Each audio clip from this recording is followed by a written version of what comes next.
जोरदार तालियों से सर का स्वागत करिए।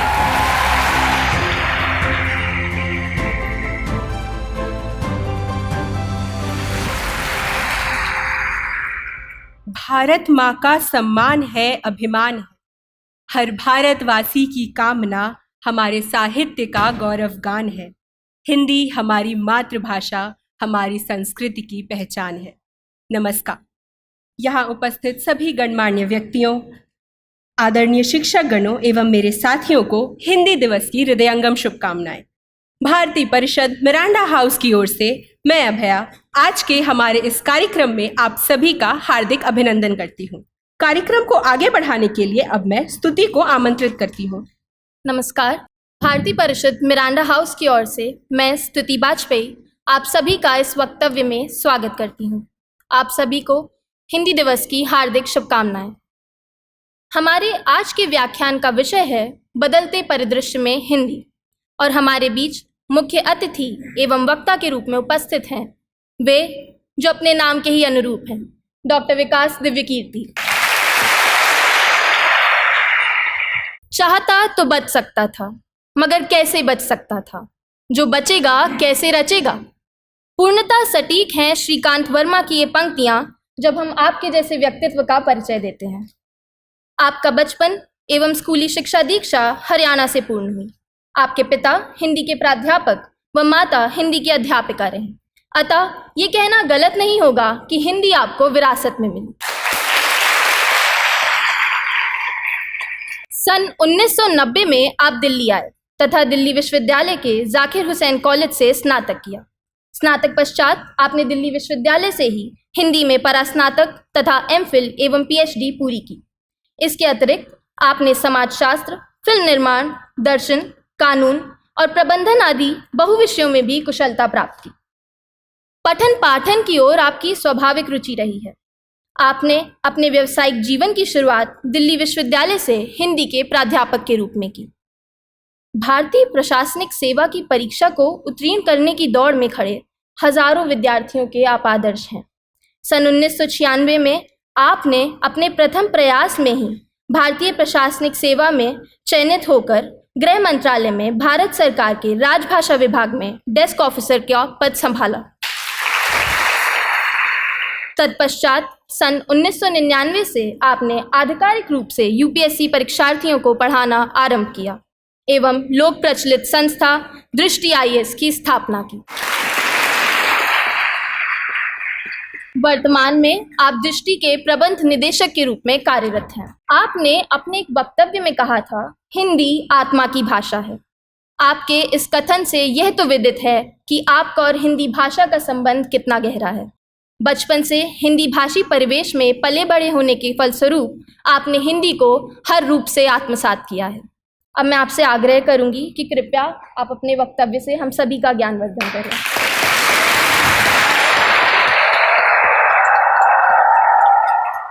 नमस्कार। सबसे पहले मिरांडा हाउस कॉलेज का धन्यवाद। मुझे ज्ञात है कि पिछले 7 सालों से ये कॉलेज भारत का सबसे अच्छा कॉलेज हर साल बनता है, और सबसे अच्छा कॉलेज देश का किसी को बुलाए तो ये उसके लिए एहसान की बात है, न कि उसके लिए जो वहाँ जा रहा है। विशेष रूप से धन्यवाद चंदा जी को। संज्ञा जी ने मुझे 2 दिन पहले मैसेज किया, मैं भारत से बाहर था और मेरा कुछ पुराना एहसान चुकाने का भाव था उनके प्रति, तो जैसे उन्होंने कहा कि आप आएँ तो मैंने सीधे कहा कि जैसे भी होगा मैं ज़रूर आऊँगा। संगीता जी, बाकी अध्यापिकाएं, मेरा सबसे परिचय निजी नहीं है, मैं नाम नहीं जानता हूँ सबका। और जो विद्यार्थी इस पूरे कार्यक्रम का संचालन कर रहे हैं, ये व्यवस्था बाहर देख के मुझे लगा कि आपको आईपीएस की ट्रेनिंग की ज़रूरत नहीं है। आप लोग तो पहले से वो सारी ट्रेनिंग अपने अंदर लेके बैठे हैं। इसे आईपीएस की भाषा बंदोबस्त कहते हैं। किसी बड़े प्रोग्राम को मैनेज करना, सुरक्षा से लेकर हर चीज़ को ठीक से देखना, तो ये सब तो आप लोग पहले से कर रहे हैं। तो मुझे लगता है कि किसी बड़ी चुनौती के सामने आपको परेशानी आने वाली है नहीं। शुरुआत में जो आपने कविता का जिक्र किया, संयोग से वो मेरी सबसे प्रिय कविता भी है। श्रीकांत वर्मा हिंदी के एक बहुत ही महान कवि हुए। 1980 के दशक में उनकी मृत्यु हुई अमेरिका में कैंसर से लड़ते हुए। और जो सबसे अच्छी कविता वो लिख के गए और मुझसे कोई पूछे कि मैं, क्योंकि साहित्य का व्यक्ति हूँ और सैकड़ों कविताएं तो मुझे कम से कम याद होंगी ही, क्योंकि मुझे बड़ा शौक है कविताएं सुनने का, पढ़ने का, याद करने का। पर यदि कोई मुझसे पूछे कि मुझे अगर एक कविता चुननी हो जो सबसे गहरे स्तर पर मुझे प्रभावित करती रही है, तो वो वही कविता है जिससे आज के कार्यक्रम की शुरुआत इस बच्चे ने की। चाहता तो बच सकता था, मगर कैसे बच सकता था, जो बचेगा कैसे रचेगा। पहले मैं झुलसा चिटकने लगा, चाहता तो कराह सकता था, मगर कैसे कराह सकता था, जो कराहेगा कैसे निभाएगा। और ये कविता कई ऐसे संदर्भों को लेकर आगे बढ़ती है और हर संदर्भ में जीवन का एक बड़ा महत्वपूर्ण पहलू हमारे सामने आता है। मुझे खुशी है कि इस कॉलेज ने मुझे जिस विषय पर बात करने के लिए बुलाया है वो विषय भाषा का विषय है। भाषा को लेकर मेरी राय का जिक्र परिचय में हुआ ही है। मैं ये मानता हूँ कि हर भाषा आत्मा की भाषा नहीं होती है, भाषाओं के बहुत सारे काम होते हैं। अंग्रेजी भी मेरे लिए बड़ी प्रिय भाषा है, हिंदी प्रिय भाषा है, सारी भाषाएं प्रिय हैं। मैं उन लोगों में नहीं हूँ जो किसी एक से प्रेम करने के लिए बाकी से नफरत करना पसंद करता हो।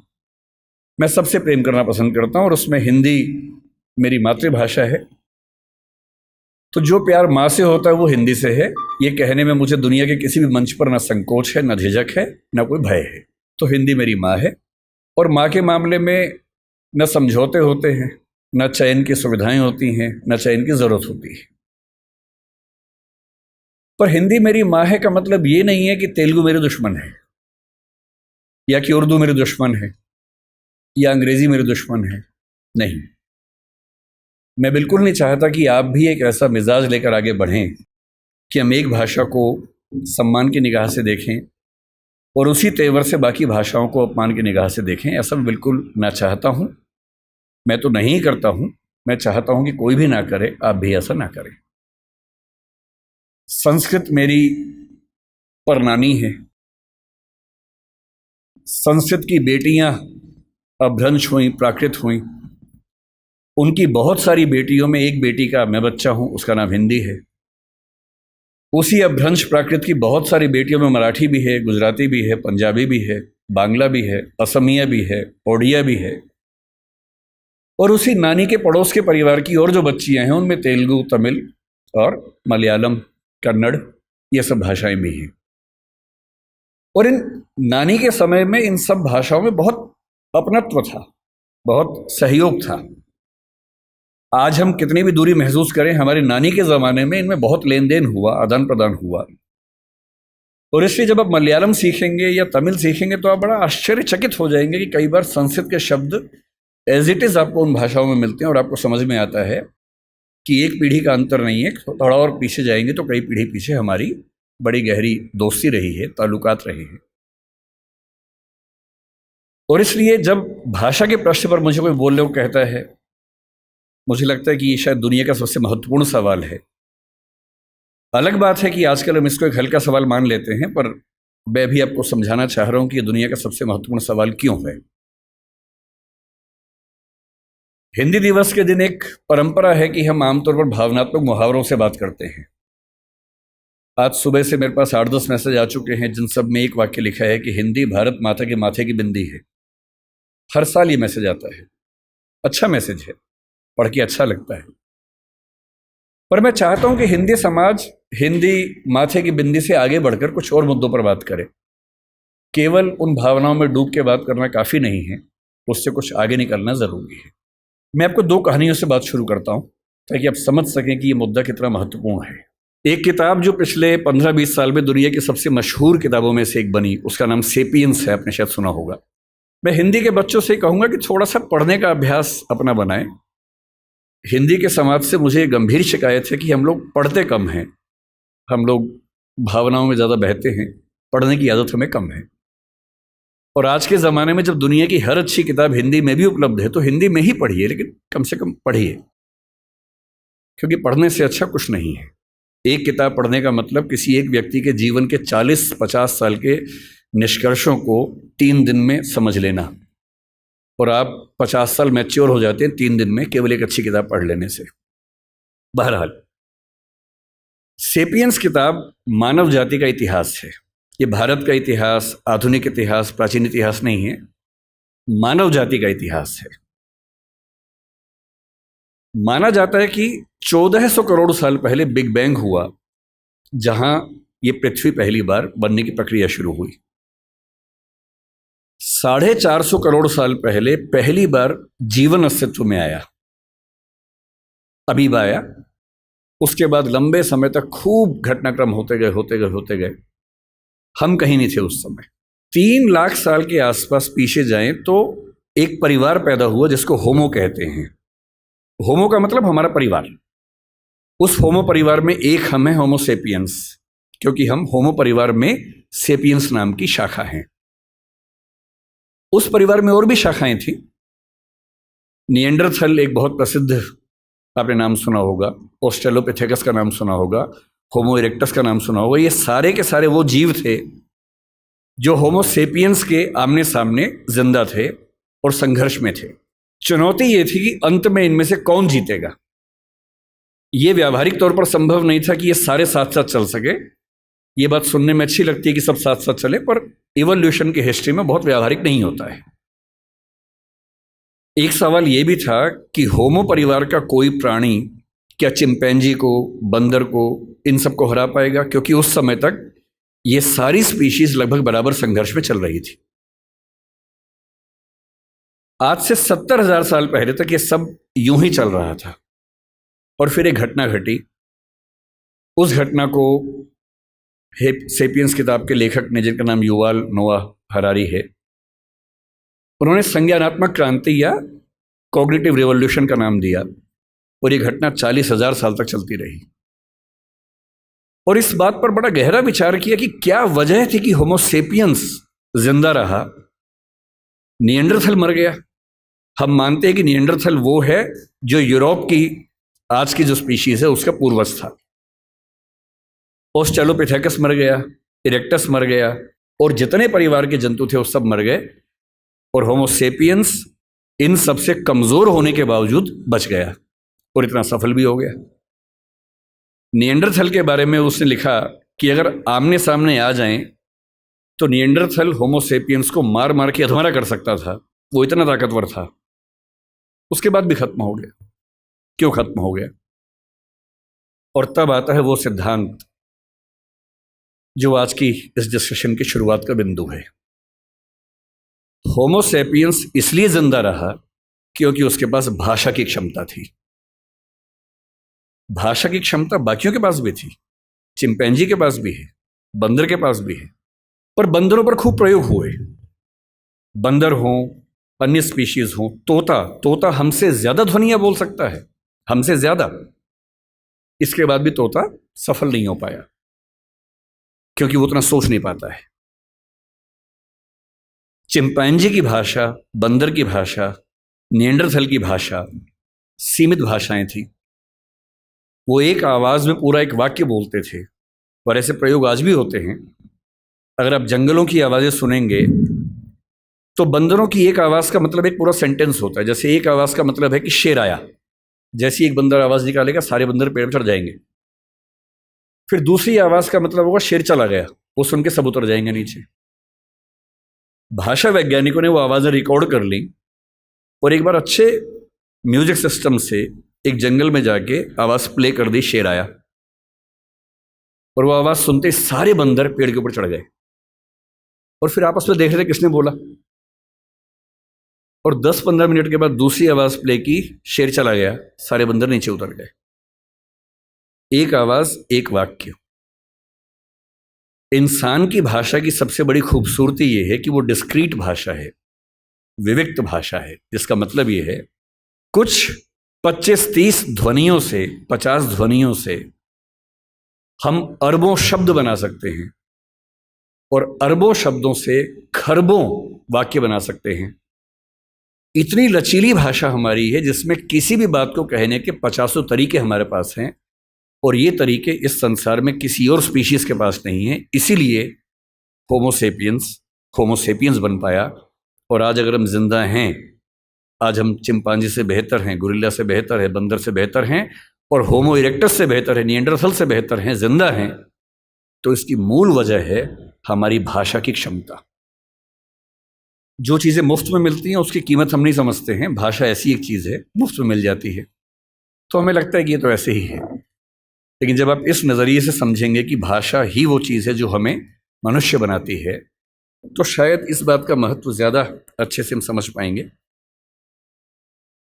भाषा को लेकर झगड़ा जो आज के समय में है, हम आज हिंदी की बात कर रहे हैं, किसी और कोने में कोई किसी और भाषा की बात कर रहा होगा। ऐसा क्यों नहीं होता कि दुनिया में एक ही भाषा होती? ऐसा क्यों है कि भाषाएं बहुत सारी हैं? ना बहुत सारी भाषाएं होती ना झगड़े होते, सब एक ही भाषा बोल रहे होते। सोचने में कितना अच्छा लगता है। तो ओल्ड टेस्टामेंट में जो यहूदियों का बाइबल का हिस्सा है उसमें कहानी आती है, उसको बोलते हैं बेबीलोनिया की या बाबिल की कहानी। कहानी ये है कि एक बार ईश्वर ने, यहूदियों के ईश्वर याहवे ने, जब देखा कि मनुष्य बहुत पाप कर रहे हैं तो उसने बहुत तेज बाढ़ पैदा की। ये वही बाढ़ है जो आपने आज से 10 साल पहले एक फिल्म 2012 में देखी होगी। ये उसी बाढ़ की कहानी है। इतनी ज्यादा बाढ़ की सारी इंसानी सभ्यता नष्ट हो जाए क्योंकि ये लोग इतने पापी हैं और ईश्वर को ये लगा कि मैंने गलती कर दी इन लोगों को मनुष्य बना के, इनके तो पाप खत्म नहीं होते हैं। नाराज होकर उसने सारी सभ्यता को विनाश करने के कगार पे खड़ा कर दिया। हम भारतीय सभ्यता में प्रलय की कल्पना करते हैं, कुछ कुछ वैसी कल्पना वहां पर एक बाढ़ की कल्पना है। और तब ईश्वर को यह भी लगा कि अगर सारे खत्म हो जाएंगे तो सृष्टि बनाने का जो पर्पस था वो खत्म हो जाएगा। तो ईश्वर ने अपने एक नबी को भेजा जिनका नाम था नूह या नोआह। ये युवाल नोआह हरारी के बीच में भी जो नाम है नोआह, ये वही नोआह नाम है। और उनसे कहा कि तुम जाओ, जितनी भी स्पीशीज है उन सब की एक एक पेयर को बचा लो ताकि सभ्यता को फिर से शुरू कर सके। तो नोआह ने एक जहाज का निर्माण किया, पानी के जहाज का निर्माण किया, सारी स्पीशीज के एक एक पेयर को उस पर रखा, अपने परिवार को रखा और बाढ़ से बचा लिया। और उसके बाद नई सभ्यता शुरू हुई। और जब नई सभ्यता शुरू हुई तो बेबीलोनिया के राजा के मन में एक विचार आया कि अगर हम एक इतनी ऊंची मीनार बना लें कि किसी भी बाढ़ में हम डूबे ही नहीं तो चिंता खत्म हो जाएगी। तो बाबेल नाम के स्थान पर, बेबीलोनिया का एक स्थान था, एक टावर बनना शुरू हुआ। ये बाइबल में जेनेसिस की कहानी है। टावर बनने लगा, काफी ऊंचा बन गया। पर बनते बनते ईश्वर को यह लगा कि ये मेरी शान में गुस्ताखी हो रही है, क्योंकि मैं बाढ़ ले आऊंगा उससे बचने के लिए, ये मेरे खिलाफ साजिश कर रहे हैं। तो ईश्वर ने क्या किया, एक कमाल कर दिया। उसने उस टावर पर काम करने वाले व्यक्तियों और बाकी व्यक्तियों को भाषाओं में बांट दिया ताकि वो एक दूसरे की बात ना समझ सके। और एक कहानी चलती है कि अगर आप चाहते हैं कि सारे मनुष्य एक ना हो तो उनको भाषाओं में बांट दीजिए। और उसके बाद से आज तक सारे मनुष्य आपस में झगड़ा कर रहे हैं। ये कहानी ऐतिहासिक रूप से कितनी सही है मुझे नहीं पता, मिथक है, धर्म की बात है, पर ऐसी कहानियां किसी कंसेप्ट को समझने के लिए बहुत काम की कहानियां होती हैं। और जब मैं भाषा के प्रश्न को देखता हूं तो मैं दो नजरियों से देखना पसंद करता हूं। पहली बात, भाषा वो है जो हमें मनुष्य बनाती है। और इस संसार में जहां 3 ट्रिलियन या 1 ट्रिलियन स्पीशीज संघर्ष करती हैं, उनमें हमें सबसे ज्यादा मजबूत बनाती है। और दूसरा, भाषा वो संरचना है जो दुनिया को बांटती है, और क्योंकि बांटती है तो बहुत सारे संघर्षों को जन्म देती है। लोग कहते हैं कि धर्म बहुत ताकतवर है, जाति बहुत ताकतवर है। मेरी नजरिए में भाषा सबसे ताकतवर है। अगर धर्म बहुत ताकतवर होता तो पाकिस्तान बनने के बाद बांग्लादेश की जरूरत क्यों पड़ती? मुसलमानों के लिए एक नया देश चाहिए तो पाकिस्तान बन गया। पाकिस्तान और बांग्लादेश में मुसलमान ही तो थे। अंतर क्या था कि एक तरफ के मुसलमान उर्दू और पंजाबी बोलते हैं, एक तरफ के मुसलमान बांग्ला बोलते हैं। बांग्ला भाषी मुसलमान उर्दू भाषी मुसलमान के साथ एक नहीं हो पाएगा, इसलिए उसको नए देश की जरूरत है। और बांग्लादेश इसलिए बना। आप श्रीलंका के झगड़े को कितना भी हिंदू और बौद्ध झगड़ा कह लीजिए, दरअसल वो तमिल और सिंगली भाषाओं का झगड़ा है। ये जो भाषाओं के झगड़े हैं, और भाषाओं का एक अस्तित्व होता है, जैसे मनुष्यों के जीवन में वक्र है, कभी सफल कभी विफल, ऐसी भाषाओं का जीवन होता है। आज से 300 साल पहले ब्रज भाषा का जो जोर था, कोई सोच सकता था कि 300 साल बाद उसका नाम लेने वाला कोई बचेगा नहीं। ब्रज भाषा के नाम में भाषा है, वो बोली बन गई, और खड़ी बोली के नाम में बोली है, वो भाषा बन गई। तो इतिहास के दौर की बात है। इतिहास का कौन सा दौर किस भाषा को कहां से कहां उठा के ले जाएगा। जब पुर्तगाली यूरोप से निकले थे दुनिया पर कब्जा करने के लिए, उन्हें लगता होगा कि पुर्तगाली दुनिया की महान भाषा बनेगी। बाद में फ्रांसीसियों ने, हॉलैंड के डच लोगों ने, अंग्रेज़ों ने आपस में झगड़े किए, फ्रेंच लोगों ने झगड़े किए। उन झगड़ों में संयोग से अंग्रेजी जीत गई, और क्योंकि अंग्रेजी जीत गई, क्योंकि अंग्रेजी का असर भारत पे पड़ा, अंग्रेजी का असर अमेरिका पे पड़ा, अंग्रेजी का असर अफ्रीका पर ज़्यादा पड़ा, इसलिए आज अंग्रेजी दुनिया की सबसे प्रसिद्ध भाषा है, प्रचलित भाषा है। ऐसा थोड़ा ना कि अंग्रेजी बहुत महान भाषा है, भाषाएं सारी महान हैं। और अगर तकनीकी तौर पे देखें तो हिंदी भाषा वैज्ञानिक तौर पर अंग्रेजी से बेहतर भाषा है। केवल शब्दावली के अभाव को पीछे छोड़ दें, चाहे वो ध्वनि का मामला हो, फोनेटिक्स का मामला हो, सिंटैक्स का मामला हो, भाषा विज्ञान के किसी भी स्तर पर देखें तो हिंदी अपनी वैज्ञानिकता में अंग्रेजी से कहीं भी कम नहीं है, कई मामलों में बेहतर है। इसलिए कौन सी भाषा का कितना राज होने वाला है, ये बात तय होती है केवल इस बात से कि उस भाषा के समाज की दुनिया पर क्या पकड़ है, कौन उपनिवेश की भाषा बनी, कौन साम्राज्य की भाषा बनी, किस भाषा में ज़्यादा विकास हुआ, किस भाषा में कम विकास हुआ। संयोग की बात है कि आज हम एक ऐसी दुनिया में हैं, ग्लोबल दुनिया में, जहाँ अंग्रेजी का वर्चस्व है। अंग्रेजी से दिक्कत ना आपको होनी चाहिए ना मुझे होनी चाहिए। हम हर भाषा का सम्मान करें, उससे फ़ायदा उठाएं, सीखें, अपने काम का लाभ लें। पर मैं अंग्रेजी माध्यम का विद्यार्थी रहा हूं, मैंने बहुत सारी पढ़ाई अंग्रेजी माध्यम में की, और मैं अंग्रेजी में लगभग उतना सहज उतना हिंदी में हूं, तो मुझे इस बात की खुशी है। मुझे चिंता केवल तब होती है जब भारत में होते हुए कोई मुझसे ये उम्मीद करता है कि मुझे हिंदी बोलने में शर्म होनी चाहिए। चिंता केवल तब होती है।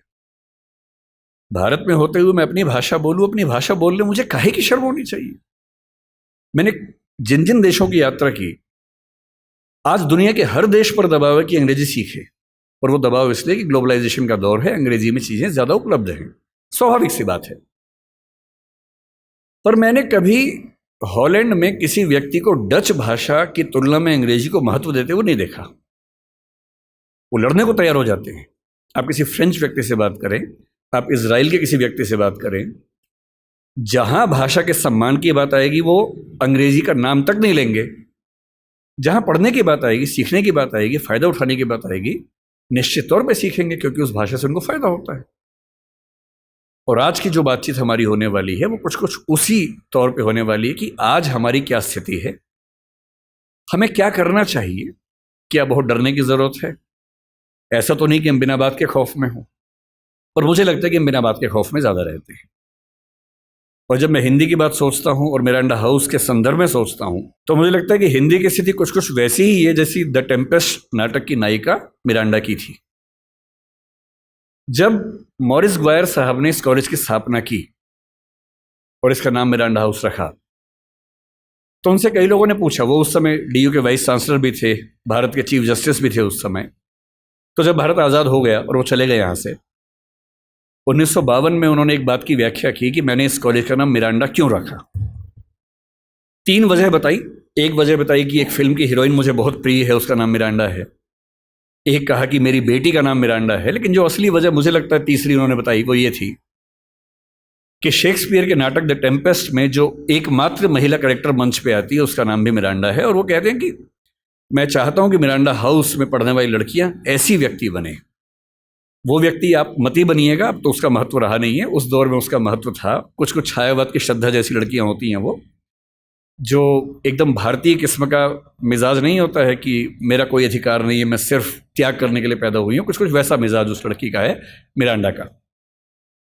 उस नाटक में एक बड़ी खास बात है, मिरांडा बहुत योग्य लड़की है, उसकी समझ बड़ी गहरी है, पर वो अपने पिता और अपने होने वाले पति, प्रोस्पेरो उसका पिता है, फर्डिनेंड उसका होने वाला पति है, वो उन दोनों के इतने कंट्रोल में है कि वो खुद को डिफाइन उन्हीं के नजरिए से करती है। बहुत योग्य होने के बावजूद उसमें आत्मविश्वास बिल्कुल भी नहीं है। अपने जीवन के फैसले वो अपने आप लेने को बिल्कुल तैयार नहीं है। अंत में लगता है कि फर्डिनेंड का फैसला उसने खुद किया है, पर आप ध्यान से पढ़े तो समझ में आता है कि वो फैसला भी उसके पिता ने ही करवा दिया है। और वो बेचारी इतनी कमज़ोर अपने आप को महसूस करती है। हिंदी की एक फिल्म में एक गीत आया था, एक पत्नी है जो अपने पति से बहुत प्रेम करती है, सुंदर नहीं है, पति उससे प्रेम नहीं करता है, पति कहीं और प्रेम करता है। तो वो लड़की, फिल्म का नाम था नसीब अपना अपना, एकदम समझ लीजिए कि मिरांडा ही उसे बोल रही है, एकदम मिरांडा का भारतीय संस्करण है। और वो अपने पति के बारे में एक वाक्य बोलती है, भला है बुरा है जैसा भी है, मेरा पति मेरा देवता है। ये उस जमाने में चलता था। आज के ज़माने में तो पत्नियां पति का हिसाब बराबर कर देती है अगर कोई ऐसा करे तो, लेकिन उस ज़माने में ऐसी हरकतें होती थी। और टेम्पेस्ट की नायिका मिरांडा अपने प्रेमी से, फर्डिनेंड से कह रही है, अगर तुम मुझसे शादी कर लोगे तो मैं तुम्हारी पत्नी हूँ, और नहीं करोगे तो मैं तुम्हारी दासी हूँ। तुम मुझे किसी भी रूप में रखो, मैं ज़िंदगी भर तुम्हारी दासी बन के रहूँगी, नौकरानी बन के रहूँगी। और इस बात पे 16वीं सेंचुरी का ब्रिटिश समाज पागल हो गया कि लड़की हो तो वैसी, बीवी हो तो वैसी, कुछ कुछ वैसा ही जैसे भारतीय परंपरा में छायावाद में श्रद्धा जैसी नारियां हमें दिखती हैं, जो केवल देने की बात करती हैं, अपने हक की बात बिल्कुल भूल के भी नहीं करती हैं। हिंदी की स्थिति कुल मिला के मिरांडा जैसी है। आपको जब भी समझना हो कि हमारी भाषा किस हालत में है, तो हमारी भाषा द टेम्पेस्ट की मिरांडा की हालत में है। ताकतवर है पर उसको ताकत का एहसास नहीं है, समझदार है पर उसको किसी ने बताया नहीं कि तुम कितनी समझदार हो, खुद फैसले कर सकती है पर उसके नाम पर फैसले लेने वाले खुद इतने समझदार नहीं हैं कि उसके महत्व का अनुमान कर सके। अपने ही मठाधीशों से घिरी हुई, अपने ही परिवार के ऊल जलूल निर्णय करने वालों की दासी बनी हुई, कुछ कुछ वैसी स्थिति हिंदी की है। मैं ऐसा क्यों कह रहा हूं कि हिंदी बहुत ताकतवर भाषा है, लेकिन हम मेरा बात के डरते हैं। कुछ उदाहरण से बात समझ लेते हैं। और जब भी कोई आपसे पूछे कि हिंदी का भविष्य क्या है, हमेशा ध्यान रखना है, किसी जटिल प्रश्न का उत्तर एक नहीं होता है, हाँ या ना में नहीं होता है। उसका उत्तर बहुत सारे पहलुओं में होता है। और जब तक आप किसी जटिल प्रश्न को 4-5 सरल प्रश्नों में तोड़ नहीं लेंगे, तब तक उस प्रश्न का उत्तर आप ठीक से दे ही नहीं पाएंगे। इसलिए जब भी कोई आपसे पूछे कि क्या हिंदी का कोई भविष्य है या हिंदी का भविष्य कैसा है, तो हिंदी कोई एक वस्तु नहीं है। हिंदी में बहुत सारी चीजें आती हैं। मसलन आपको बताना पड़ेगा कि बोलचाल की भाषा के रूप में हिंदी का भविष्य क्या है, राजभाषा के रूप में, ऑफिशियल लैंग्वेज के रूप में हिंदी का भविष्य क्या है, राष्ट्रभाषा के रूप में क्या है, संपर्क भाषा के रूप में क्या है, ज्ञान विज्ञान की भाषा के रूप में क्या है, व्यापार की, वाणिज्य की, नौकरी की दुनिया में उसका भविष्य क्या है। और जब तक इन सारे प्रश्नों पर अलग अलग आप 4 वाक्य बोलने की स्थिति में नहीं है, तब तक हिंदी के भविष्य की बात कैसे करेंगे। मसलन क्या हिंदी का भविष्य बोलचाल की भाषा के रूप में है या हम खत्म होने वाले हैं। यदि कोई आपसे कहे कि हम खत्म होने वाले हैं, उस मूर्ख की बात को बिल्कुल मानने की जरूरत नहीं है। वो निरा मूर्ख व्यक्ति होगा जो ऐसी बात कर सकता है। तथ्यों पर ध्यान देना है। हिंदी समाज की बुरी आदत है कि हम तथ्यों पर नहीं, अफवाहों पर ज्यादा ध्यान देते हैं। तथ्यों पर ध्यान देना है। जनगणना निकाल के देख लीजिए। 1991 में प्रथम भाषा के रूप में हिंदी बोलने वालों की संख्या भारत में 39% थी। कुल 83 करोड़ आबादी थी, उसमें से लगभग 32 करोड़ के आसपास हिंदी प्रथम भाषा के रूप में बात कर रहा हूं मैं, मातृभाषा। 2001 के सेंसस में यह परसेंटेज 39 से बढ़ के 41 हो गया, 41% हो गया। 2011 के सेंसस में जब हमारी आबादी 121 करोड़ हो गई, प्रथम भाषा के रूप में हिंदी बोलने वालों की परसेंटेज 43.6 हो गई। जिसका सीधा सा मतलब है कि 53 करोड़ लोग, 52-53 करोड़ लोग भारत में हिंदी को मातृभाषा के रूप में बोलते हैं। और अंग्रेजी को मातृभाषा के रूप में कितने बोलते हैं भारत में? 2,70,000, 0.02%। 43.6% और 0.02% के बीच में अगर आपको ऐसा लगने लगे कि हमारी भाषा का अस्तित्व खतरे में है, तो मेरा ख्याल है कि हमारा दिमाग खतरे में है। 2021 से सेंसस हो नहीं पाया है, अब होगा, उम्मीद है कि 24 में हो जाएगा। हमारी आबादी आज के समय 143 करोड़ की है, अनुमान जो है, अगले साल तक 145 के आसपास होनी चाहिए। 145 करोड़ में प्रथम भाषा के रूप में हिंदी बोलने वालों की संख्या अनुमान है कि 45 से 46% अगले साल होने वाली है, और जिसका मतलब ये है कि लगभग मान के चले कि 64 से 66 करोड़ के बीच में मातृभाषा बोलने वाले हिंदी समाज के लोग होने वाले हैं। अगर आपको लगता है कि 65 करोड़ लोगों की मातृभाषा खत्म होने वाली है, तो इससे हास्यास्पद क्या हो सकता है? ऐसा कोई सवाल ही पैदा नहीं होता, कल्पना भी नहीं करनी चाहिए इस चीज की। फिर सवाल उठता है कि क्या हम दुनिया में बहुत कमजोर हैं? भारत के जनगणना सर्वेक्षण में 31 भाषाओं की बात होती है, दुनिया के सर्वेक्षण में 7,115 भाषाओं की बात होती है। 7,115 भाषाओं में आपको जान के आश्चर्य होगा कि 150 भाषाएं ऐसी हैं जिनको बोलने वालों की संख्या 10 से कम है। कुल 10 व्यक्ति, 5 व्यक्ति बोलते हैं, 6 बोलते हैं, 4 बोलते हैं, 2 बोलते हैं, 1 बोलता है, 10 बोलते हैं। 150 भाषाएं ऐसी हैं। लगभग 5,500 से 6,000 भाषाएं ऐसी हैं जिनको बोलने वालों की संख्या 1 लाख से कम है। और पूरी दुनिया में 800 करोड़ की आबादी में हिंदी का स्थान जानते हैं कौन सा बोलने वालों में? तीसरा स्थान। 7,115 भाषाओं में जो भाषा तीसरे नंबर पे है, उसके बोलने वाले परेशान हैं कि हम खत्म होने वाले हैं। आप उनका हाल सोचिए जो 10 से कम पे चल रहे हैं, जो 1 लाख से कम पे चल रहे हैं, 10 लाख से कम पे चल रहे हैं। और हम दुनिया की पूरी आबादी में 8% से ज़्यादा जिस भाषा को बोलने वाले लोग हैं, हमसे ज़्यादा केवल अंग्रेज़ी और मंडारिन 2 ही भाषाएं हैं जो 16 और 14% पे हैं, और हम नंबर 3 8% पे हैं। ना फ्रेंच हमसे आगे, ना स्पेनिश हमसे आगे है, और जितनी भाषाओं का नाम आप जानते हैं वो सब हमसे कोसों पीछे हैं। इसलिए बोलचाल की भाषा, सांस्कृतिक भाषा, सामाजिक भाषा के तौर पर हिंदी पर न खतरा है, न खतरा आने की संभावना है। इसको मन से एकदम निकाल दीजिए, दूर दूर तक निकाल दीजिए। दूसरी बात है कि क्या हम व्यापार की भाषा, व्यवसाय की भाषा, नौकरी की भाषा में सफल हो पा रहे हैं? थोड़ा मुश्किल है, कम हो पा रहे हैं। और मेरे ख्याल से इसकी वजह हमारा एक औपनिवेशिक जो सोचने का तरीका है वो है। मैं हिंदी के पक्ष में इसलिए बिल्कुल नहीं बोलूँगा कि मैं संयोग से हिंदी भाषी क्षेत्र में पैदा हुआ, क्योंकि मेरे पेरेंट्स हिंदी भाषा के अध्यापक रहे। अगर मैं सिर्फ इसलिए हिंदी के पक्ष में बोलूँगा तो ये तो सामान्य बात है, हर व्यक्ति अपनी भाषा के पक्ष में बोलता है, मैं ही बोल रहा हूँ। मैं तथ्यों पर बात करना पसंद करूँगा, केवल भावनाओं पर नहीं टिकना चाहूँगा। मैंने दुनिया के जितने देश देखे, मैंने किसी देश में मातृभाषा की उतनी बुरी गत नहीं देखी जितनी अपने देश में देखी है।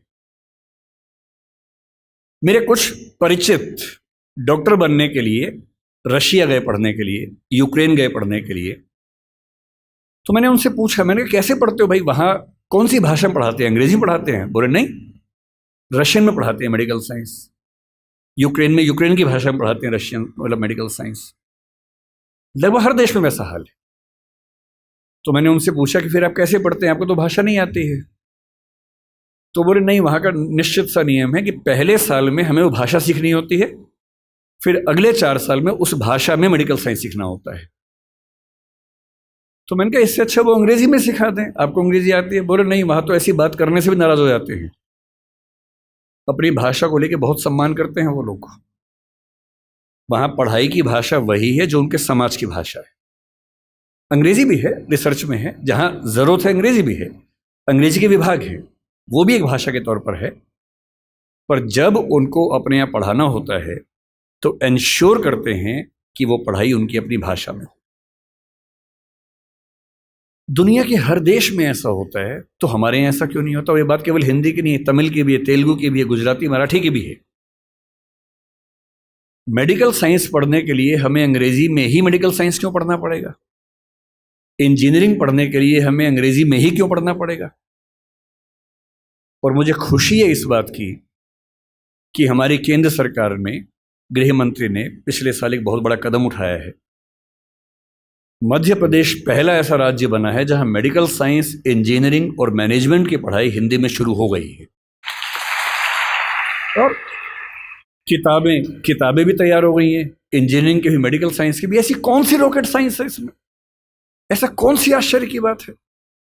एक ही तनाव हो सकता है कि भाई आप जब बात करेंगे टर्म्स की, तकनीकी शब्दों की बात करेंगे, तो तकनीकी शब्दों को आप दूसरी भाषा में आराम से नहीं ला सकते, क्योंकि उस भाषा में उतने शब्द विकसित नहीं हुए।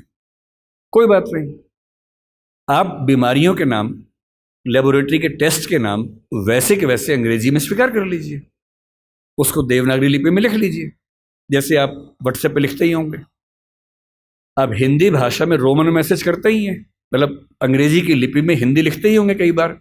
तू कहाँ जा रही है, TU के, अब तो आपने और छोटा कर दिया, KHA कहाँ हो गया उसी में। जा में जे से ही काम चल जाता होगा, RH से रही हो जाता होगा, और H से है हो जाता होगा। इसी को भाषा का अपभ्रंश बनना बोलते हैं, जो आजकल हम नए सिरे से बना रहे हैं। क्या समस्या है?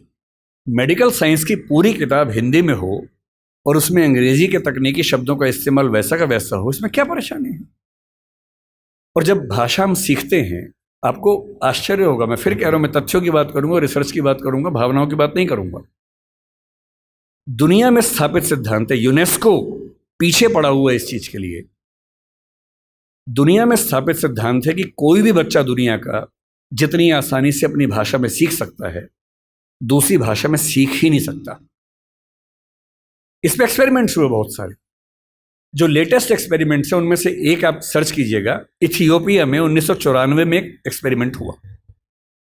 वो जो करने वाले नाम है, उनका व्यक्ति का नाम इरेद सईद ऐसा कुछ नाम है, बहुत प्रसिद्ध है। आप इथियोपिया 1994 मदर टंग इतना करके सर्च कर लीजिए, तुरंत सामने आ जाएगा। उस व्यक्ति ने बहुत गंभीर रिसर्च की। 1994 में इथियोपिया ने, जो कि एक अफ्रीकन देश है, क्या किया, एक नियम बनाया कि हमारे सारे स्कूलों में प्राथमिक शिक्षा हमारी भाषा में दी जाएगी, और चौथी क्लास के बाद हम बच्चों को अंग्रेजी में शिफ्ट करेंगे। दो ऑप्शन से, एक है कि बचपन से अंग्रेजी पढ़ाएं, एक चौथी क्लास के बाद अंग्रेजी में शिफ्ट कर दें, क्योंकि उच्च शिक्षा के मामले में अंग्रेजी ज़्यादा कारगर भाषा थी, वहाँ भी थी, यहाँ भी थी, आज भी है कई मामलों में। इतना ही चेंज किया कि नर्सरी से नहीं पढ़ाएंगे, चौथी क्लास तक पढ़ाएंगे अपनी भाषा में, अंग्रेजी भी हल्का फुल्का सिखाते रहेंगे, और जब अंग्रेजी में एक ठीक ठाक स्तर आ जाएगा फिर मीडियम चेंज कर देंगे। वो रिसर्च आज की दुनिया में एजुकेशन साइंस की सबसे प्रामाणिक रिसर्च मानी जाती है, और वो साबित करती है कि बच्चों की अटेंडेंस बढ़ने से लेकर, बच्चों की समझदारी बढ़ने से लेकर, बच्चों की जिज्ञासा बढ़ने से, बच्चों की पढ़ाई में रुचि बढ़ने से लेकर, और बच्चों की अपने परिवार, अपने समाज, अपनी संस्कृति के साथ लगाव बढ़ने के स्तर तक, हर मामले में मातृभाषा में पढ़ाई करने से बेहतर स्थितियां बनी। मैं फिर कह रहा हूं, ये बात हिंदी की नहीं है, ये मराठी की भी है, तेलुगु की भी है, तमिल की भी है। मुझे दया आती है उन बच्चों पर, जिनमें मेरा बच्चा भी शामिल है। मैं भी उसी समाज की पैदाइश हूँ, उसी समाज के दबाव मुझ पर भी काम करते हैं।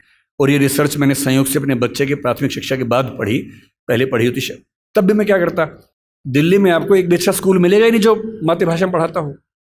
एक ऐसा माहौल है, मुझे दया आती है उन बच्चों पर। वो घर में जब 9-10 महीने के होते हैं या 3 साल के जब होते हैं, तब वो स्कूल जाना शुरू करते हैं। 2.5 साल का बच्चा अपनी भाषा में कॉम्प्लेक्स सेंटेंसेस बनाना सीख जाता है अपने आप, बिना एक शब्द भी पढ़े लिखे। आप घरों में देखिए छोटे बच्चों को, अच्छे से वाक्य बोलेंगे, और 2.5 साल का बच्चा तो नए वाक्य बनाने लगता है, वो भी जटिल वाक्य, सरल वाक्य नहीं। उस बच्चे की इतनी गहरी पकड़ एक भाषा में हो चुकी है, एक भी दिन स्कूल नहीं गया है। और इसलिए मातृभाषा का अध्यापन जब स्कूल में होता है, टीचर को पता होता है कि बच्चे को भाषा पहले से आती है, इसे दुरुस्त करना है, सिखाना नहीं है जीरो से। और वो बच्चा बड़े अच्छे मूड से स्कूल गया, उसे मम्मी को टाटा किया, स्कूल जाके पता लगा टाटा नहीं बोलना, बाय बोलना है। उसकी दुनिया खिसक जाती है उसके पैर के नीचे से। वहां उसे पता लगता है कि भिंडी नहीं है, ये लेडी फिंगर है। तुम जो लाए हो वो आलू नहीं है, पोटैटो है। रोटी नहीं है, ब्रेड है। ठीक है ना, ब्रेड तो वो होती है नहीं, वो सब ब्रेड्स होती हैं। समोसा है ही नहीं इंग्लिश में, उसको पता लगा कि होता ही नहीं है तो। और वो बेचारा एक अजीब सी कश्मकश में है। उसे अपनी भाषा में सीखना था कि जीरो क्या होता है, संख्या क्या होती है, एक क्या होता है। उसे अपनी भाषा में सीखना था कि सरकार क्या होती है, दुनिया क्या होती है, चलती कैसे है। उसे सीखना पड़ रहा है कि पहले ये समझो कि दुनिया नहीं वर्ल्ड होता है। अब उसकी आधी से ज़्यादा ऊर्जा वर्ल्ड पे अटकी हुई है और बाकी बची खुची ऊर्जा से वो समझ रहा है कि वर्ल्ड होता क्या है। उसकी आधी ऊर्जा लगी नंबर शब्द याद करने में, ना कि ये समझने में कि संख्या क्या होती है, नंबर क्या होता है। एक अजीब सी साजिश दुनिया भर में चल रही है कि दुनिया के हर बच्चे को उसकी मातृभाषा से बचपन में ही वंचित कर दो। उसे एक ऐसी भाषा में सिखाओ जहां उसके लिए वो भाषा सीखना अपने आप में चैलेंज हो। और इसलिए आप देखेंगे कि अगर ज्ञान की दुनिया में दुनिया भर की भाषाओं के आम आदमी शिरकत नहीं कर पा रहे हैं, गलती से भी ये मत सोचिएगा कि दिमाग वाले लोग बहुत कम होते हैं और वही आगे बढ़ते हैं। दिमाग वाले अधिकांश लोगों को बचपन में ही खत्म कर देने की साजिश दुनिया भर में चल रही है।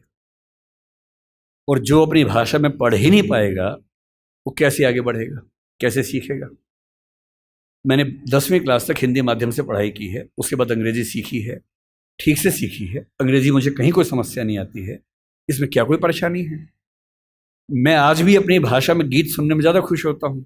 मुझे फिल्म देखनी मैं हिंदी में पसंद करता हूँ, नाटक देखना हो हिंदी पसंद करता हूँ, मजाक करना हो हिंदी में पसंद करता हूँ, पढ़ना हो कोई ऐसा विषय जो हिंदी में नहीं है तो इंग्लिश में पढ़ता हूँ, इसमें क्या परेशानी है।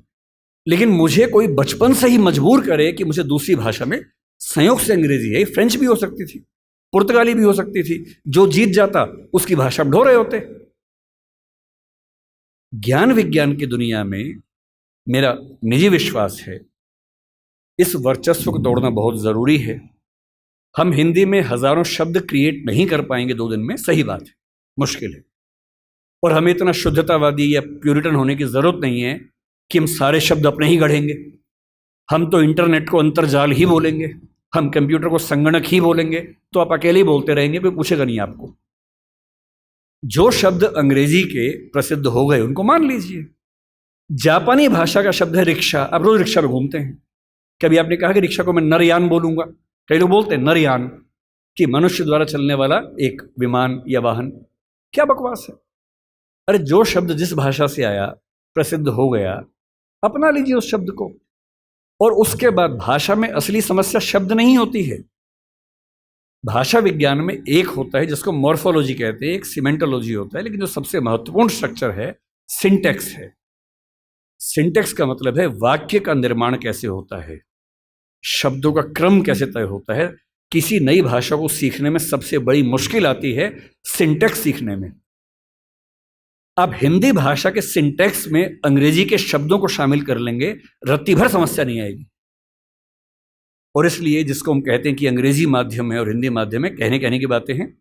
मैं अंग्रेजी माध्यम में बच्चों को खूब पढ़ाता हूँ, 8-8 घंटे दिन में पढ़ाता हूँ। और वहाँ भी देखता हूँ कि जैसे कोई मुश्किल कंसेप्ट आता है, जब तक अंग्रेजी में पढ़ाने के बाद हिंदी में भी ना समझा दूँ, उनके चेहरे पर 12 बजे रहते हैं। क्योंकि वो हिंदी भाषी समाज के बचपन से लगातार हिंदी बोलने समझने वाले और अंग्रेजी माध्यम लेके एक ज्ञान की भाषा के तौर पर अंग्रेजी पढ़ने वाले व्यक्ति हैं। हंसी मजाक हिंदी में हो तो ठाके मार के हंसते हैं, इंग्लिश में हो एक आध हंसता है, बाकी इसलिए हंसते हैं कि हंसने की बात थी तो हम भी हंस लेते हैं। नहीं बात बनती। मन की भाषा, आत्मा की भाषा अलग भाषा होती है, ज्ञान की भाषा अलग भाषा होती है, इसमें कहाँ कोई दिक्कत है। और इसलिए मैं आपसे कहना चाहता हूं कि ज्ञान विज्ञान की भाषा के तौर पर, व्यवसाय की भाषा के तौर पर जबरदस्ती एक वर्चस्व का दौर चल रहा है जो खत्म होना चाहिए। मुझे खुशी है कि हमारी वर्तमान सरकार इस मामले में मैं किसी राजनीतिक दल से ताल्लुक़ नहीं रखता हूँ, मुझे ना सरकार का समर्थक माना जाए ना विरोधी माना जाए, क्योंकि मैं सच में दूरी बना के रखता हूँ, बहुत दूर बना के रखता हूँ। मैं मुद्दों पर तारीफ करता हूँ, मुद्दों पर आलोचना करता हूँ। भाषा के मामले में वर्तमान सरकार बेहतर काम कर रही है, ये सही बात है। कई स्तरों पर हमने देखा है। मेडिकल साइंस मध्य प्रदेश से शुरू हुआ, एक ही साल में MP में, यूपी में, उत्तराखंड में शुरू भी हो गया। और मैं कई साल से सोचता था कि मेडिकल साइंस में ऐसा क्या है जो हिंदी में नहीं पढ़ सकते। और सोचिए, डॉक्टर बनने के बाद करना क्या आपको डॉक्टर बन के आम आदमी का इलाज करना है। भारत के आम आदमी की हालत क्या है? डॉक्टर के पास जाता है, उसको एक वाक्य समझ में नहीं आता है। डॉक्टर 4 लाइन इंग्लिश की बोलता है, कुछ मुश्किल शब्द बोलता है, तो वो मान लेता है कि ज्ञानी आदमी है, ठीक बोल रहा होगा। उसे अपनी हेल्थ के बारे में एक वाक्य ठीक से समझ में नहीं आता है। किसी विकसित देश में चले जाइए, डॉक्टर की जिम्मेदारी होती है कि जब तक मरीज सारी बातों को ठीक से न समझ ले तब तक इलाज शुरू नहीं कर सकता है। हमारे देश में भाषा का अंतर ऐसा है कि मरीज अपनी बीमारी को ठीक से कभी समझ ही नहीं पाता है। ऑपरेशन तक की सहमति ले लेते हैं अंग्रेजी बोल के, वो समझ नहीं पा रहा होता, हाँ तो हो गया, साइन कर, हाँ साइन कर दिया। उसमें क्या लिखा हुआ है कि तुम्हारा ऑपरेशन करेंगे, तुम मर भी सकते हो, मर गए तो तुम्हारी जिम्मेदारी है। कुछ पता ही नहीं उस बेचारे को।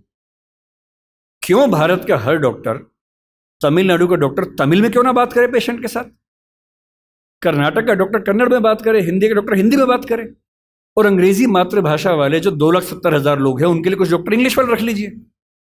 डॉक्टर की भाषा तो समाज की भाषा होनी चाहिए, यही कानून के साथ है। हमारी जुडिशरी इतना जबरदस्त जुडिशियल फ्रीडम, जुडिशियल इंडिपेंडेंस, संविधान का मूल ढांचा है, सब बातें बढ़िया हैं। पर जिस देश की आबादी में 2,70,000 लोग अंग्रेजी मातृभाषा वाले हों, उस देश का सुप्रीम कोर्ट सारे निर्णय अंग्रेजी में ही देगा, ये कहाँ का लोकतंत्र है? यहाँ आपका जो जुडिशियल इंडिपेंडेंस है या जुडिशियल रिस्पॉन्सिबिलिटी है वो कहाँ से ली जाती है? उस समय आपके सुप्रीम कोर्ट में मधु लिमये नाम के व्यक्ति जिद करते हैं कि मैं हिंदी में अपनी बात रखूंगा, आप उनको परमिशन देने के बाद नकार देते हैं कि हमसे गलती हो गई, ऐसा नहीं कर सकते हैं। मेरे देश में, मेरे सुप्रीम कोर्ट में अपनी भाषा में आप बोल भी नहीं सकते। आप 28 राज्यों में से केवल 4 राज्यों में हिंदी में हाई कोर्ट में बात करने की परमिशन देते हैं। पर लोकतंत्र का मतलब क्या होता है? कुछ गिने चुने एलिट्स के हिसाब से जनता अपनी भाषा बदलेगी या जनता की भाषा से प्रशासक भाषा बदलेंगे अपनी? अगर लोकतंत्र है तो लोकतंत्र में जनता की भाषा ही केंद्र में होनी चाहिए, कोई और भाषा केंद्र में कैसे हो सकती है? पर हम लोग इतने आदी हो चुके हैं, हम स्लेव मेंटेलिटी के इतने अभ्यस्त हो चुके हैं कि हम ये प्रश्न कभी नहीं करते। हमारे सुप्रीम कोर्ट के चीफ जस्टिस या कोई जज हिंदी में क्यों नहीं बात कर पाते? और नहीं कर पाते, मैं फिर बार बार कह रहा हूँ, मामला सिर्फ हिंदी का नहीं। मेरी इच्छा है कि सुप्रीम कोर्ट के बहुत सारे जजेस में कुछ को तमिल ठीक से आती हो, कुछ को तेलुगु अच्छे से आती हो, कुछ को मराठी आती हो, कईयों को हिंदी आती हो। और बेंच का फैसला करते हुए ये भी एक पॉइंट ध्यान में रखा जाए कि मामला कहाँ का है और उस मामले में ऐसे जज को प्राथमिकता मिले जो उस भाषा को जानता हो, ताकि केस मेरा है, मुझे हिंदी आती है, मेरा वकील अंग्रेजी में कुछ कुछ बोला, जज ने कुछ कुछ बोला, फैसला हो गया, मुझे पता ही नहीं कि क्या हुआ, और इतने में पुलिस आगे मुझे ले गई और मैं परेशान हूं कि हुआ क्या।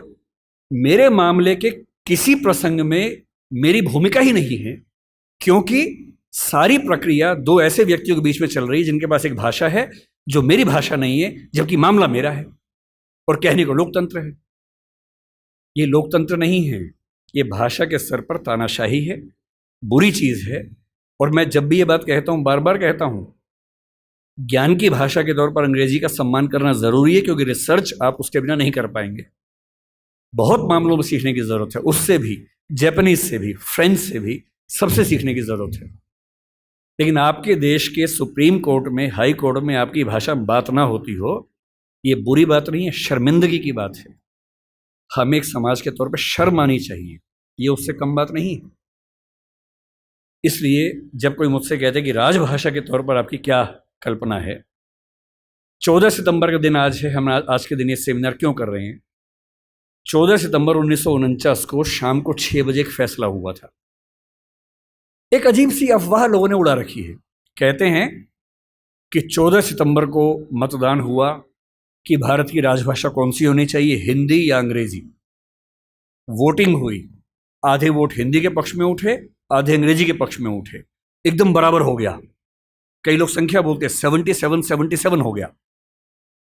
और तब स्पीकर ने, डॉक्टर राजेंद्र प्रसाद ने अपना कास्टिंग वोट दिया, क्योंकि उनके पास अधिकार है कि वोट डाल सकते हैं लास्ट में, अगर बराबर हो जाए तो, हिंदी के पक्ष में दिया, और इससे हिंदी भारत की राजभाषा हो गई। इससे बड़ा कोई झूठ नहीं है। ऐसा कुछ नहीं हुआ था संविधान सभा में, सफेद झूठ है। 12 सितंबर को शाम 4 बजे इस मुद्दे पर बहस शुरू हुई। संविधान सभा की डिबेट्स पढ़ के देखिए, 180 पेज की डिबेट है राजभाषा की, 180 पेज, 1-2 पेज का मामला नहीं है। संविधान सभा के वॉल्यूम 9 में ध्यान से पढ़िए, पेज नंबर लगभग 1130 से 1390 के आसपास का मामला है। 180 पेज की डिबेट है, उसमें खूब मुद्दे हैं, छोटी मोटी वोटिंग हो रही है के मामलों में। संविधान सभा का बेसिक उसूल था कि अंतिम रूप से वोटिंग नहीं करेंगे, सहमति से काम करेंगे। वोटिंग बीच बीच में होती रही। पहला विवाद यह था कि राजभाषा कौन सी हो, हिंदी हो कि अंग्रेजी हो या हिंदुस्तानी हो। अंग्रेजी पर तो बात थी नहीं, हिंदी या हिंदुस्तानी। महात्मा गांधी हिंदुस्तानी कहते थे, पर 1949 में वो थे नहीं। उनका हिंदुस्तानी का मतलब था हिंदी उर्दू का मिक्सचर, जो देवनागरी और फारसी में लिखी जा सके। दूसरा स्कूल ऑफ थॉट हिंदी की बात करता था। अंत में सहमति बनी, हिंदी ही भारत की राजभाषा होगी। राजभाषा यानी सरकारी कामकाज की भाषा। दूसरा सवाल था कि लिपि कौन सी हो, देवनागरी हो, कुछ ने कहा कि देवनागरी और फारसी हो, कि हिंदी को फारसी में भी लिख सके। कुछ ने कहा देवनागरी और रोमन हो, हिंदी को रोमन में, जैसे व्हाट्सएप में लिखते हैं वैसे लिख सके। खूब विवाद हुआ, अंत में हुआ कि देवनागरी ही लिपि होगी। तीसरा विवाद यह हुआ कि जो अंक हैं हिंदी वाले, जो 1 से 0 से 9 तक के अंक हैं, वो हम अंग्रेजी के ढांचे में लिखेंगे या हिंदी के ढांचे में लिखेंगे। इस पर मतभेद था सबसे ज्यादा। इस पर वोटिंग में बराबरी हुई थी। और अंत में वोटिंग से नहीं, संविधान सभा के बाहर की बातचीत में समझौता हुआ। मुंशी साहब थे, के एम मुंशी थे, आयंगर साहब थे, उनकी बातचीत में समझौता हुआ कि ठीक है, अंतर्राष्ट्रीय अंक मान लेंगे। और उसके बाद गहमा गहमी के बाद 2 घंटे की रिसेस के बाद 14 सितंबर शाम 6 बजे आखिरी सेशन इस मामले पर हुआ, 2.5 दिन की बहस के बाद। और तब ध्वनि मत से, बिना किसी वोटिंग के प्रस्ताव पारित हुआ कि हिंदी भारत की राजभाषा होगी, देवनागरी उसकी लिपि होगी, और अंकों का अंतर्राष्ट्रीय स्वरूप उसका स्वरूप होगा। इस झूठ को मन से निकाल दीजिए। ये झूठ मैंने भी 1000 बार सुना था अपने अध्ययन के दौरान। हमारे अध्यापकों को भी ऐसा लगता था, मुझे भी ऐसा लगता रहा कई साल तक। संविधान सभा की डिबेट्स बढ़ी तब समझ में आया कि ये भ्रांति है, ऐसा कुछ नहीं हुआ था। पूरी सहमति के साथ भारत की राजभाषा हिंदी बनी थी 14 सितंबर को, और इसलिए आज के दिन को हम लोग हिंदी दिवस मानते हैं। और क्यों ना बनती, आप सोचिए क्यों ना बनती।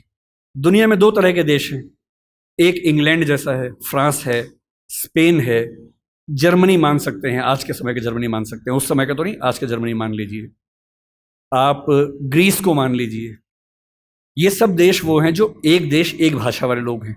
बांग्लादेश को मान लीजिए, बांग्ला बोलते हैं, एक देश एक भाषा है। पर कुछ देश ऐसे होते हैं जहां एक भाषा नहीं होती है। स्विट्जरलैंड में देखिए, छोटा सा देश है, 3 राजभाषाएं वहां पर हैं। बेल्जियम में देखिए, छोटा सा देश है, पर वहां भाषाएं 1 से ज्यादा चलती हैं। तो उस समय एक डिबेट थी कि भारत का मॉडल कौन सा होगा। क्या हम इंग्लैंड, फ्रांस, जर्मनी के मॉडल पे चलेंगे, या हम स्विट्जरलैंड और बेल्जियम के मॉडल पे चलेंगे। तो क्योंकि भारत में भाषाएं बहुत ज़्यादा थी, उस समय हमने 14 भाषाओं को संविधान में स्थान दिया। शुरू में 13 को दिया, बाद में एक और जोड़ दिया। तो अब तो खैर 22 भाषाएं हैं 8वीं अनुसूची में। डिबेट ये थी कि भारत की राजभाषा कौन सी हो। ऐसे मामले में 2 ही फैसले हो सकते हैं। एक तो ये हो सकता है कि भाई जितनी महत्वपूर्ण भाषाएं सबको बना दो। अगर सबको बनाएंगे तो हर डॉक्यूमेंट 10 भाषाओं में बनेगा, वो आसान काम नहीं है। दूसरा, लोकतंत्र में क्या तरीका है, जिस भाषा को बोलने वाले, समझने वाले सबसे ज्यादा हैं, उसको बना दीजिए। यही सहमति बनी। स्वाधीनता संग्राम में हिंदी को राष्ट्रभाषा, राजभाषा बनाने की बात किन लोगों ने की, आपने कभी गौर किया है? हिंदी को राष्ट्रभाषा बनाने के सबसे बड़े समर्थक कौन थे? महात्मा गांधी, गुजरात के थे, गुजराती आदमी। के एम मुंशी गुजरात के थे, पटेल गुजरात के थे, आज भी गुजरात के 2 लोग लगे हुए हैं। हिंदी को भारत की राष्ट्रभाषा बनाने की जो बात आई है, हिंदी समाज से ही नहीं आई है। महात्मा गांधी गुजराती व्यक्ति होकर हिंदी के पक्ष में सबसे ज्यादा अड़े हुए थे। महाराष्ट्र में तिलक थे, सावरकर थे, वो मराठी की बात नहीं कर रहे, वो हिंदी की बात कर रहे थे। पंजाब में लाला लाजपत राय थे। आप बंगाल में जाएंगे, केशव चंद्र सेन से परंपरा शुरू होती है, सुभाष चंद्र बोस तक परंपरा जारी है, वो सब हिंदी की बात कर रहे हैं। पूरे भारत में, दक्षिण भारत तक में ये सहमति बन गई थी। महात्मा गांधी ने पूरी एक संस्था खड़ी की, दक्षिण भारत हिंदी प्रचार सभा। कितने साल तक काम करते रहे वहां पर, एक सहमति बनाई पूरे देश में, क्योंकि इतना बड़ा स्वाधीनता आंदोलन बिना एक भाषा के नहीं चल सकता। बेबीलोन की कथा बन जाती, बाबेल जैसी, कि सब लोग अलग भाषाएं बोलते हैं, लड़े कैसे अंग्रेजों से। इसलिए कांग्रेस ने 1915 के आसपास से ही भाषा पे काम करना शुरू किया और ये मान लिया कि जब तक अंग्रेजी में काम करेंगे वकीलों का आंदोलन रहेगा, जनता का नहीं बनेगा। वो वकीलों का आंदोलन जनता का आंदोलन तब बना जब लोक भाषाओं में लड़ा गया, और लोक भाषाओं में सबसे बड़ी भूमिका हिंदी की रही। आज अगर कोई मुझसे पूछे कि भारत में कौन सी राजभाषा या संपर्क भाषा बन सकती है, आप डेटा देखिए, सेंसस को देखिए। हिंदी बोलने वालों की कुल संख्या पहली, दूसरी, तीसरी भाषा के तौर पर भारत में कितनी है इस समय? 69 करोड़ है 2011 के सेंसस में। 57% ऑफ पॉपुलेशन भारत की, first, second, third. First language में 43.6% है, तीनों मिला ले 57%, 69 करोड़ संख्या है। क्यों है? 10 राज्य हिंदी भाषा वाले हैं। फिर वो सारे राज्य जो संस्कृत से ही बने हैं, वो हमारे ननिहाल के हैं। इसलिए आप महाराष्ट्र जाएंगे, क्योंकि मराठी संस्कृत से बनी है, आपको मराठी हिंदी में दिक्कत नहीं आती, क्योंकि दोनों की रूट सेम है। यही गुजराती में है, यही पंजाबी में है, यही सिंधी में है, यही असमिया में है, यही ओडिया में है, यही बांग्ला में है। ये 7 राज्यों की भाषाएं संस्कृत के रूट से बनी हुई है, इसलिए हमारी रूट सेम होने से दिक्कत नहीं आती है। केवल दक्षिण भारत की 4 भाषाएं मुख्य रूप से, और उत्तर पूर्व की, असम की आगे की भाषाएं। उत्तर पूर्व में भी आप अरुणाचल प्रदेश जाइए, हिंदी में कहीं कोई दिक्कत नहीं है। अरुणाचल प्रदेश में बड़ा आश्चर्य की बात है कि हिंदी सब बोलते हैं। अंडमान निकोबार जाइए, हिंदी सब बोलते हैं, वहां पर कहीं कोई समस्या नहीं। हैदराबाद में हैदराबादी हिंदी चलती है। मुंबई मराठी क्षेत्र होकर हिंदी का गढ़ बना हुआ है। और जो दक्षिण के 4 राज्य हैं, उनमें भी, क्योंकि 10वीं क्लास तक हिंदी आमतौर पर स्कूल में पढ़ाई जाती है, तमिलनाडु में कुछ गांवों को छोड़ देंगे, मैं पूरा भारत ठीक से घुमा हुआ है, और मुझे आज तक हिंदी से काम चलाने में दिक्कत नहीं आई।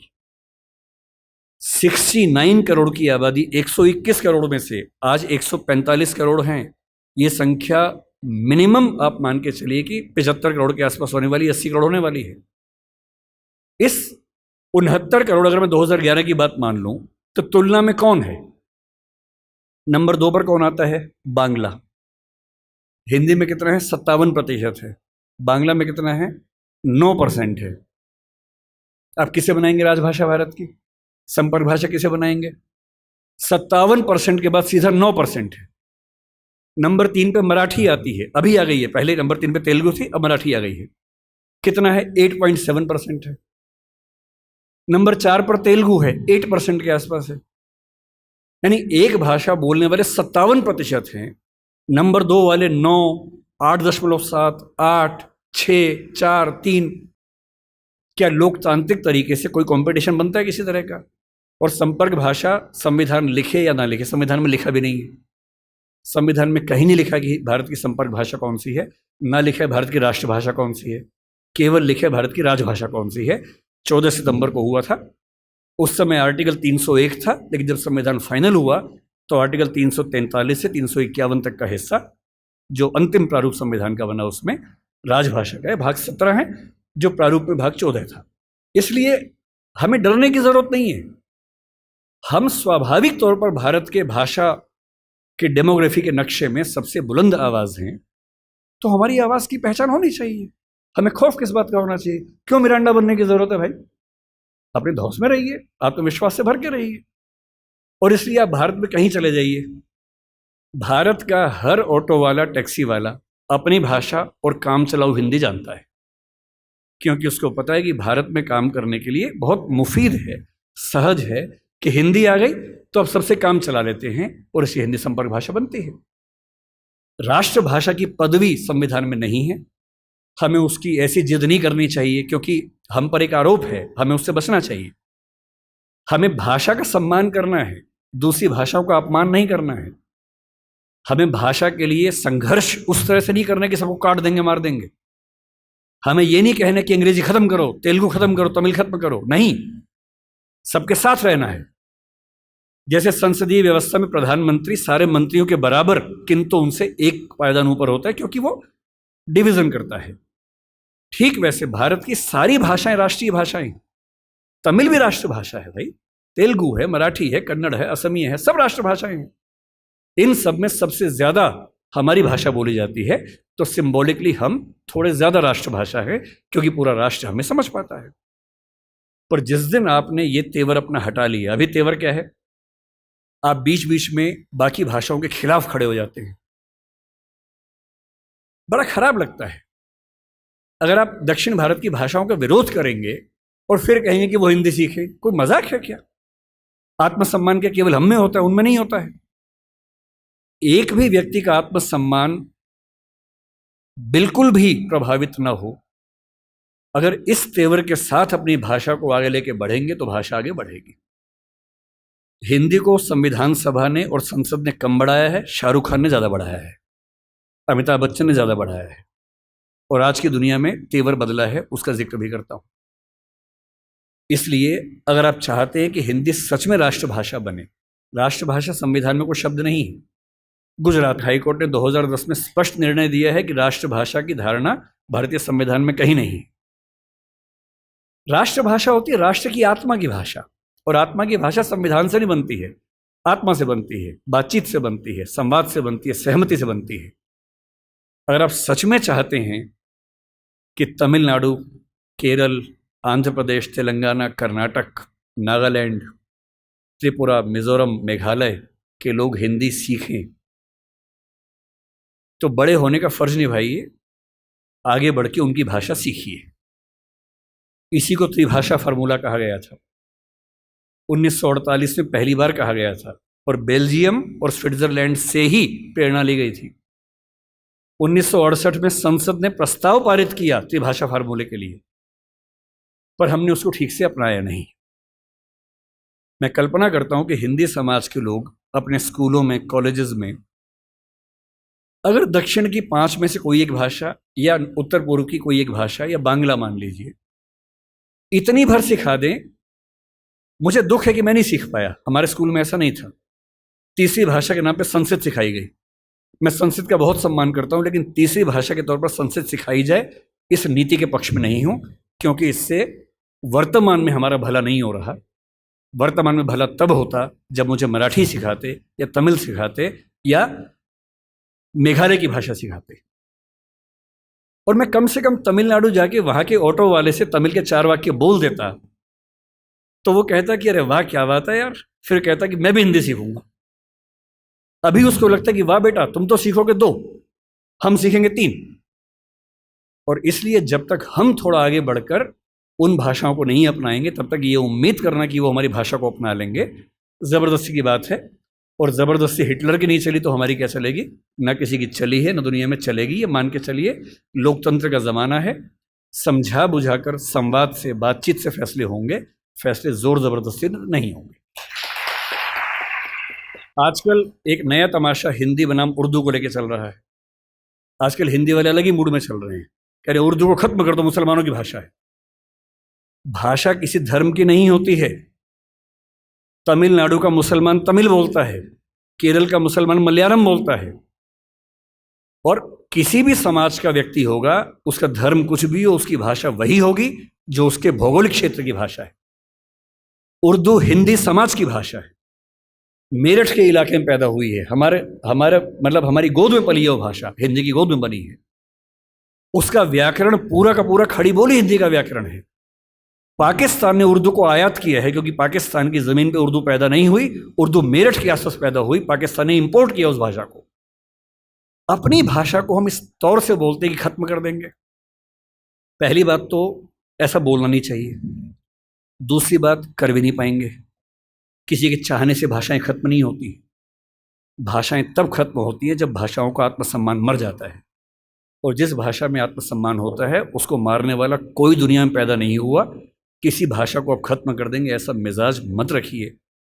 कुछ दिन पहले जावेद अख्तर साहब कहीं मंच पर बोल रहे थे, किसने उनसे यही सवाल पूछ लिया, तो उन्होंने एक बड़ा अच्छा शेर बोला, अगर मैं ठीक याद कर रहा हूँ उन्होंने कहीं बोला था वो शेर, और ये शेर उर्दू पे नहीं है, इसको आप हिंदी पे अप्लाई कर लीजिए। कोई आपको हिंदी पे डराए तो हिंदी पे अप्लाई कर लीजिए। शेर ये बोला, उर्दू को हम एक रोज मिटा देंगे जहां से। किसी ने कहा कि हम उर्दू खत्म कर देंगे। उर्दू को हम एक रोज मिटा देंगे जहां से, ये बात भी कमबख्त ने उर्दू में कही है। अजीबोगरीब बातें हैं। हिंदी बोलने वाला 10 वाक्य बोल के दिखाए और उर्दू का एक शब्द इस्तेमाल ना करे। उर्दू बोलने वाला 10 वाक्य बोल के दिखाए, संस्कृत से बदला हुआ कोई शब्द इस्तेमाल ना करे, करके दिखा दे। पाकिस्तान के लोग करके दिखा दें। मैं एक बार पाकिस्तान के नेताओं की भाषा सुन रहा था, बहुत ध्यान से सुना, नोट किया, और मैंने पाया कि 100 शब्द बोलते हैं तो कम से कम 30 शब्द संस्कृत से बदले हुए शब्द बोलते हैं। और तेवर क्या है कि हम तो उर्दू वाले हैं। उर्दू बोलने वाला कितनी भी ताकत लगा ले संस्कृत से बच ही नहीं सकता। हिंदी वाला कितनी भी ताकत लगा ले उर्दू से बच ही नहीं सकता। इतने शुद्धतावादी मत बनिए कि आप अलग थलग पड़ जाएं, एक टापू पे अकेले खड़े हों। भाषा बढ़ती है साथ चलने से, न कि एकदम शुद्ध होके अलग थलग हो जाने से। अंग्रेजी में हर साल नए शब्द आते हैं। इतालवी भाषा का शब्द माफिया है, अंग्रेजी ने लिया, दुनिया भर के लोग बोलते हैं माफिया माफिया माफिया। इटालियन का शब्द है, अंग्रेजी ने प्रचारित किया उस शब्द को। समोसा खा खा के हम पगलाए रहते हैं। समोसा हमारा अपना शब्द नहीं। हमारे बहुत सारे ऐसे शब्द जो हमारे मूल शब्द मानते हैं वो हमारे शब्द नहीं है, हमने सीखे हैं। सीखना चाहिए। भाषा दुनिया का हर समाज भाषा बना रहा है, क्यों हम उन सब से ना सीखें। और अंतिम बात यह है कि एक भाषा होती है मनोरंजन की भाषा। हिंदी का कोई बाल भी बांका नहीं कर सकता उस भाषा के तौर पर। जब से सोशल मीडिया आया उसने क्रांति कर दी है, आप ही लोगों ने, और किसने की है। और सोशल मीडिया पे एक अलग तेवर है। मैंने कल यहां आने के लिए सोचा कि थोड़ा सा तथ्य देख लूं, क्या लेटेस्ट तथ्य हैं। यूट्यूब की इंडिया की रिपोर्ट निकाली कि कौन सी भाषा में कितने व्यूअर्स देखते हैं। अगर आप यूट्यूब पे ट्रेंडिंग वीडियोस देखेंगे तो ट्रेंडिंग की लिस्ट में एक तीर बना होता है, उसमें हर देश का अलग अलग है। आप पाकिस्तान का देखें, चीन का देखें, कहीं का, चीन का तो खैर क्या देखेंगे, जिन देशों में यूट्यूब चलता है वहां का देखें। इंडिया के ट्रेंडिंग वीडियोस में 50 में से लगभग 45 से 48 हमेशा हिंदी के ही आपको मिलेंगे। तो मैं सोचता था कि कहीं ऐसा खेल तो नहीं कि दक्षिण भारत का अलग चलता हो और उत्तर पूर्व का अलग चलता हो। तो मैंने ठीक से चेक किया, पूरे भारत का एक ही चलता है। तो कल मैंने यूट्यूब की रिपोर्ट निकाली भारत की, और यूट्यूब का रिकॉर्ड बता रहा हूं मैं, जितने तथ्य दे रहा हूं रिकॉर्ड हो रहा है, सारे चेक कर लीजिएगा। यूट्यूब की आधिकारिक रिपोर्ट क्या है 2020 की। भारत में जितने वीडियो बनते हैं, नहीं देखे जाते हैं, viewership, view time, 54% viewership Hindi की है और अंग्रेजी की 16% है। और ये ठीक क्या संख्या है? 2011 के सेंसस में हिंदी बोलने वाले भारत में कितने हैं? 57% हैं। 57% आबादी 54% वीडियो देख रही है, इसमें आश्चर्य क्या है?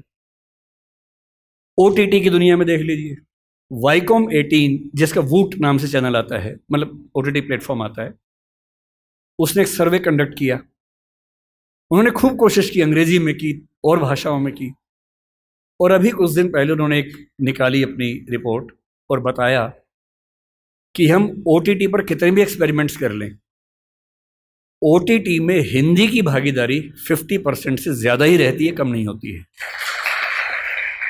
अंग्रेजी की 15% है, बाकी सारी भाषाओं के मिला के 35% है। फिर वही बात है, जिस देश में बोलने वाले 57% हैं वहाँ 50% वीडियो क्यों नहीं देखेंगे? और मनोरंजन आज की दुनिया का उभरता हुआ सबसे बड़ा व्यवसाय है। यूट्यूबर नाम का व्यवसाय हमारे बचपन में तो नहीं था, आजकल यूट्यूबर हैं। मैं तो बहुत यूट्यूबर से परिचित हूँ, बड़े अच्छे तरीके से दोस्त हैं मेरे। कितना वो, मतलब उनके सामने IAS लोग बेचारे परेशान हैं कि हम क्यों IAS बने, यही बन जाते। मतलब एक एक महीने के 10 लाख, 20 लाख, 50 लाख, 1 करोड़, 3 करोड़ रुपए कमाते हैं, साथ ही प्रसिद्ध है बहुत ज़्यादा। ऐसी दुनिया कहाँ किसने देखी थी? कोई ट्विटर पे है, कोई इंस्टा पे प्रसिद्ध है, और अपनी भाषा की वजह से है। अच्छा, इंडस्ट्री में अंग्रेजी का बोलबाला ज़्यादा है। मैंने कुछ दिन पहले एक फिल्म में थोड़ा सा काम किया, उस फिल्म का नाम 12th फेल है, अभी आने वाली अगले महीने 27 अक्टूबर को आएगी वो फिल्म। उसमें मेरी भूमिका स्क्रिप्ट राइटिंग में ठीक ठाक थी और बाद में एक्टिंग भी मुझे करनी पड़ी। मेरा अपना ही रोल है, अपना ही कैरेक्टर है, छोटा सा है, ऐसा नहीं है कि मैं फिल्म का हीरो हूँ, छोटा सा रोल है। कहीं आप जाएं और आपको बड़ी निराशा हो, थोड़ा सा है। तो मैं स्क्रिप्ट राइटिंग कर रहा था, फिल्म हिंदी की है, विधु विनोद चोपड़ा उस फिल्म के डायरेक्टर हैं और प्रोड्यूसर भी हैं। तो उन्होंने मुझसे कहा कि स्क्रिप्ट हमने लिखी है लेकिन उसमें थोड़ा सा काम करने की ज़रूरत है। फिर तय हुआ कि हम फिर से स्क्रिप्टिंग करेंगे उस फिल्म की। तो करीब 70 सीन है, जिनमें से अनुमान से 20-25 मैंने खुद लिखी हैं। वो बड़ा मुश्किल काम होता है। मुझे लगता था कि 2-4 दिन का काम होगा, लेकिन वो 6 से 8 घंटे में एक सीन हो पाता था, तो 2-2 दिन में जाके एक सीन पूरा होता था। बड़ा मुश्किल काम था। फिर खारिज भी होता था, उसमें फिर अमेंडमेंट्स होते थे। 100 बार तो फाइनल ही हुआ, फाइनल नंबर 2, फाइनल नंबर 3, ऐसे करते करते फाइनल होता था। इंटरेस्टिंग बात क्या है कि जब स्क्रिप्ट मेरे पास आई ओरिजिनल, हिंदी भाषा में, पर रोमन लिपि में थी। यानी फिल्म में जैसे मान लीजिए सीन है कि मनोज के हाथ में 2 नाली बंदूक है, तो क्या लिखें? MANOJKEHATHMEDONALI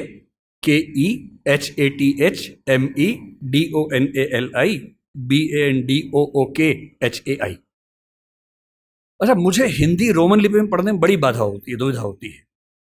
एक तो बात यहां से वहां हो जाती है, जैसे कोई ध और ढ का अंतर बता ही नहीं सकता अगर मैं रोमन में लिखूं। कोई ऐसा शब्द हो जिसमें ध और ढ में कंफ्यूजन हो जाए। अब मैं कुछ भी करके नहीं समझ सकता कि DH ध है कि ढ है, क्योंकि वो लिपि मेरी भाषा के हिसाब से बनी ही नहीं है। ड़ अंग्रेजी में मैं कितनी भी कोशिश करूं लिख ही नहीं सकता हूं, ण लिख ही नहीं सकता हूं। मैं हरियाणा में जा रहा हूं और मैं हरियाणा में बोल रहा हूं कि बालक इधर आ, बालक नहीं बोलते हैं, ड़ बोलते हैं, जो ड़ भी नहीं है ल भी नहीं है, दोनों के बीच के साउंड है। अब मैं रोमन में कितनी भी कोशिश करके लिख ही नहीं सकता वो चीज। और एक्टर को बोलना क्या है? बालक। सड़क नहीं लिख सकता हूं, SARAK या SADAK, कैसे लिखूं? या तो उस लिपि को उसके फोनेटिक्स के हिसाब से चेंज करूं, जो फिलोसफी में हम करते भी हैं, नहीं तो कैसे काम चले। तो मैंने उनसे कहा, मैंने कहा सर मैं, देखिए मुझे बड़ी असुविधा होती है इसमें, मैं देवनागरी में लिखूंगा और आप कहेंगे तो मैं उसको रोमन में कर दूंगा बाद में, पर पहली बार मैं आत्मा में उतरने दो, मुझे देवनागरी में लिखने दो। तो उनको आश्चर्य हुआ कि ऐसा भी होता है, क्योंकि उस इंडस्ट्री में आमतौर पर ऐसा नहीं होता है।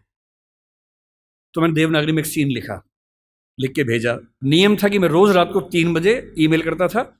मेरा शेड्यूल था 3 बजे सोने का, उनका था 5 बजे उठने का। तो 5 बजे उठ के पढ़ते थे और 6 बजे तक कमेंट्स आ जाते थे, फिर मैं उठने के बाद उसको ठीक करता था। तो जब पहली बार मैंने भेजा उनको हिंदी में सीन लिख के, तो नेक्स्ट डे वीडियो कॉल हमारी चल रही थी। अब सोचिए, विधु विनोद चोपड़ा जो कि बहुत बड़े डायरेक्टर प्रोड्यूसर है इस इंडस्ट्री के, 5-6 लोग टीम में हैं, बड़े बड़े लेखक हैं, डायरेक्टर्स हैं, वो सब उस टीम में वीडियो कॉन्फ्रेंसिंग में हैं। सबके सामने क्या बोले यार ईमानदारी की बात है, पढ़ के मज़ा आ गया। मुझसे काफ़ी बड़े, मुझे छोटे भाई की तरह मानते, बोले विकास अब तू ऐसे लिख यार, ऐसी मज़ा आता है।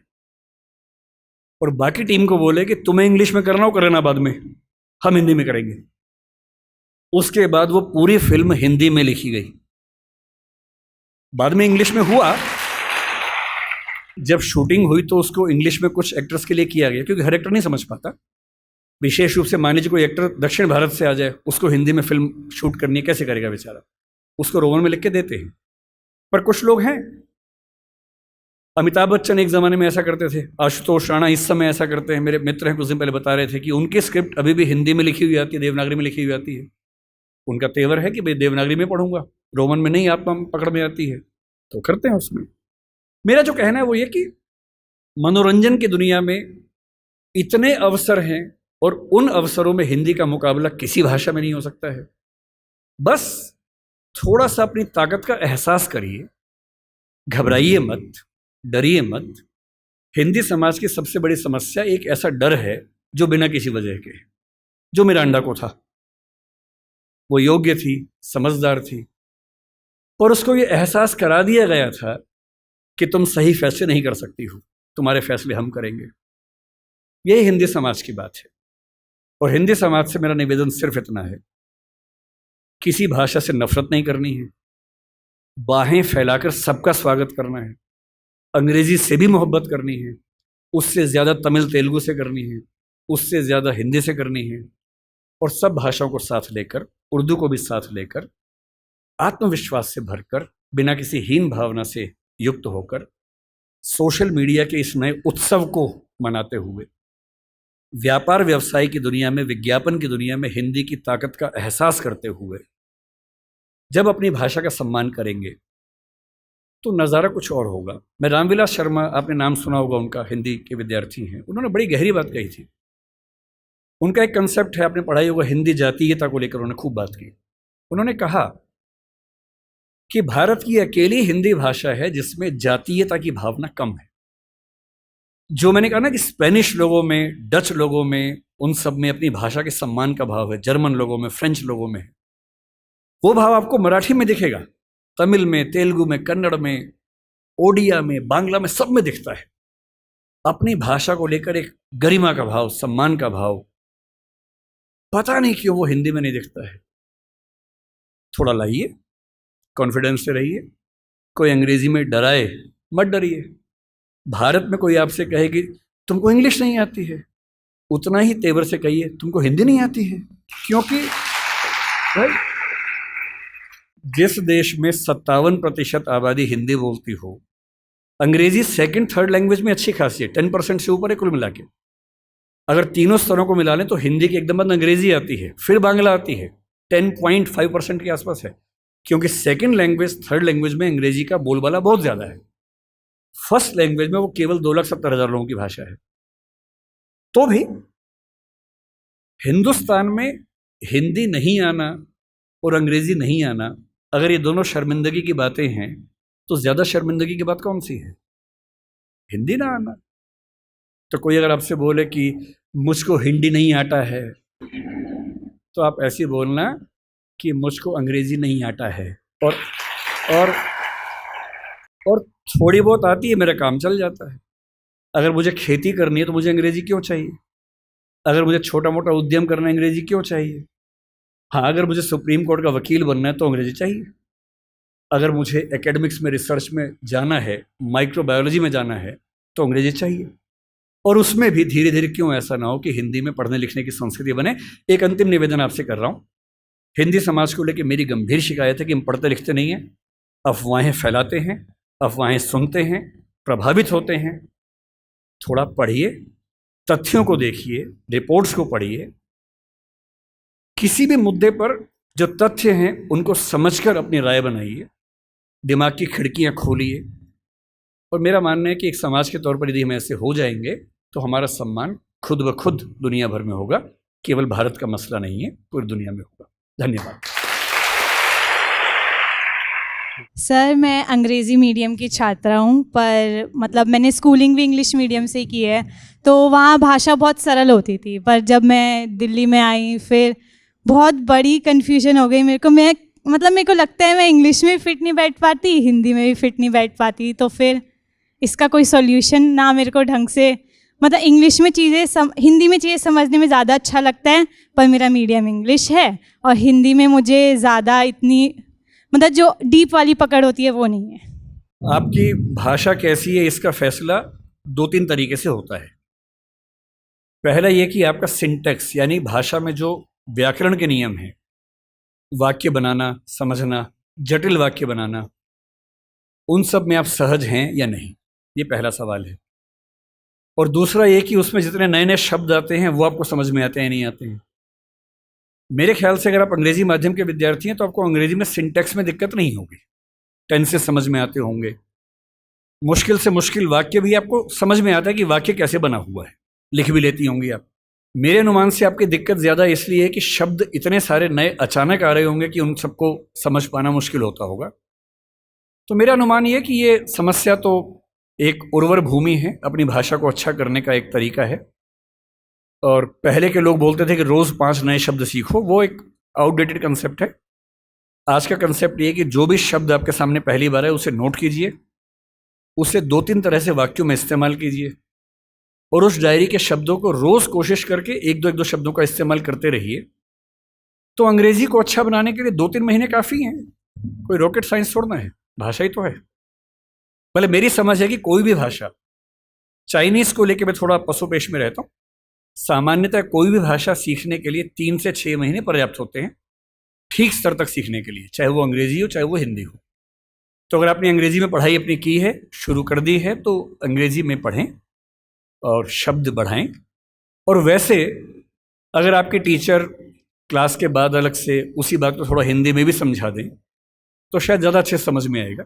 और मैं अंग्रेजी माध्यम के बच्चों को देखता हूँ, वो कहने को इंग्लिश मीडियम के, पर जब हिंदी में समझाओ तो ज़्यादा समझते हैं। तो टेक्निकल वर्ड्स अंग्रेजी के, बाकी हिंदी में। अगर टीचर ना भी समझाए, मुझे नहीं पता यहाँ का तरीका क्या है, 3-4 दोस्तों का ग्रुप बना लीजिए कि क्लास में जो समझा इंग्लिश में, चलो हिंदी में डिस्कस करते हैं। तकनीकी शब्द इंग्लिश के रखिए, उसमें भाषा हिंदी रखिए, तो समझ में आएगा ठीक से। जी सर, धन्यवाद सर। जी सर, मेरा नाम समीक्षा मिश्रा है और मैं हिंदी विभाग की द्वितीय वर्षीय छात्रा हूँ। सर, पहले तो आपके वक्तव्य के लिए बहुत बहुत धन्यवाद। इससे पहले मैंने आपको हंसराज महाविद्यालय में सुना, मुझे वहाँ सुन के भी बहुत अच्छा लगा, पर आज अपने महाविद्यालय में इतने पास से आपको सुनकर बहुत ज़्यादा अच्छा लग रहा है।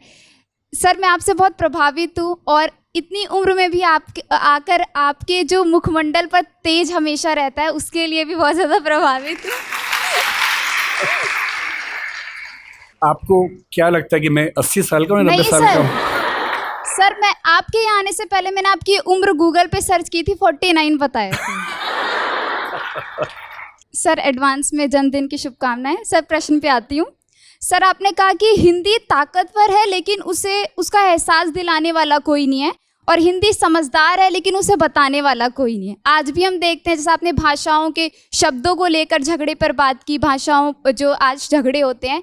सर, आज एक ऐसा ही झगड़ा उठा है, थोड़ा राजनीतिक पक्ष है, लेकिन मैं जानना चाहूँगी आपके विचार कि आज भारत है और इंडिया शब्द है, इसको लेकर बड़ा विवाद छिड़ रहा है, और जो मीडिया है वो इस पर बड़ा मिर्च मसाला लगा के बताती है कि सरकार से पूछती है कि ये जनता जानना चाहती है, बल्कि जनता दोनों नामों में सुखी है। तो इस पर आपके क्या विचार हैं? क्या हमें उस इंडिया शब्द को अपना लेना चाहिए या दोनों ही हमारे लिए बेहतर है?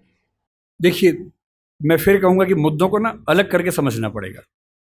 पहली बात, ये विवाद इस समय क्यों उठा, इसके पीछे राजनीतिक कारण हैं, आपको भी पता है, मुझे भी पता है। मेरी अपनी समझ ये है कि 2 तरह से मुद्दे को देखने। पहली बात, ये उठा क्यों, और दूसरी बात, सही क्या है, गलत क्या है।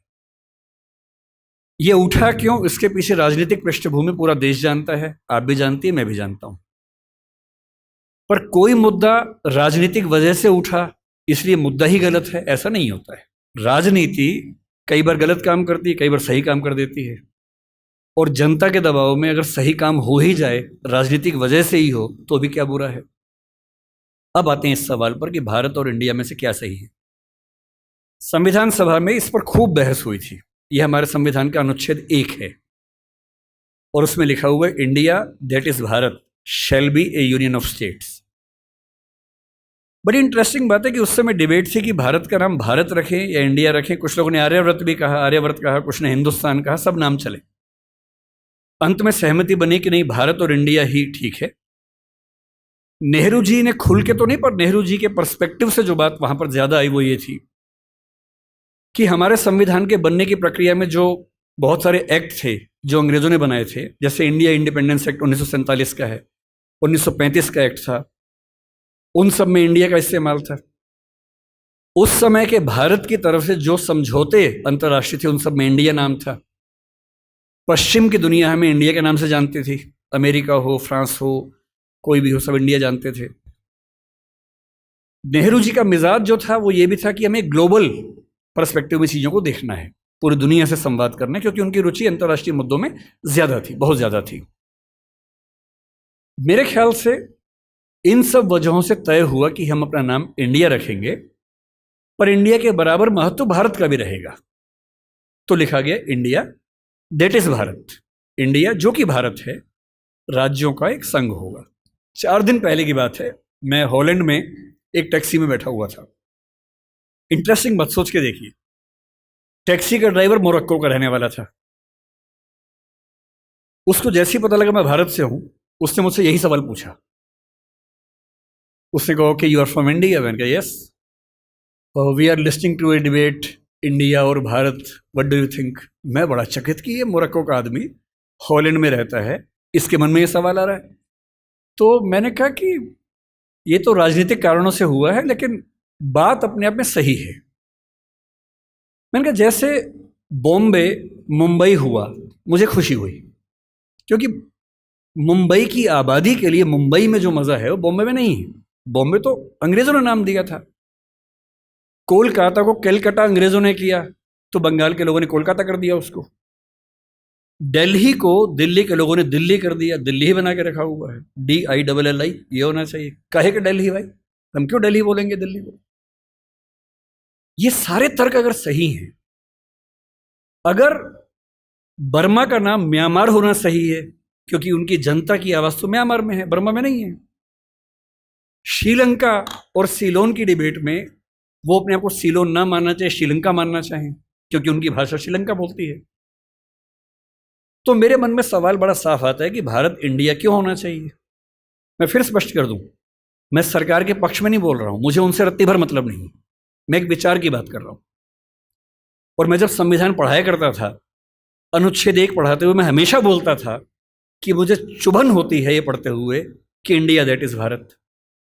दोनों ही लिखने थे तो भारत दैट इज इंडिया कर देते। अगर दोनों ही लिखने थे, ठीक है, दोनों रखें, क्या दिक्कत है।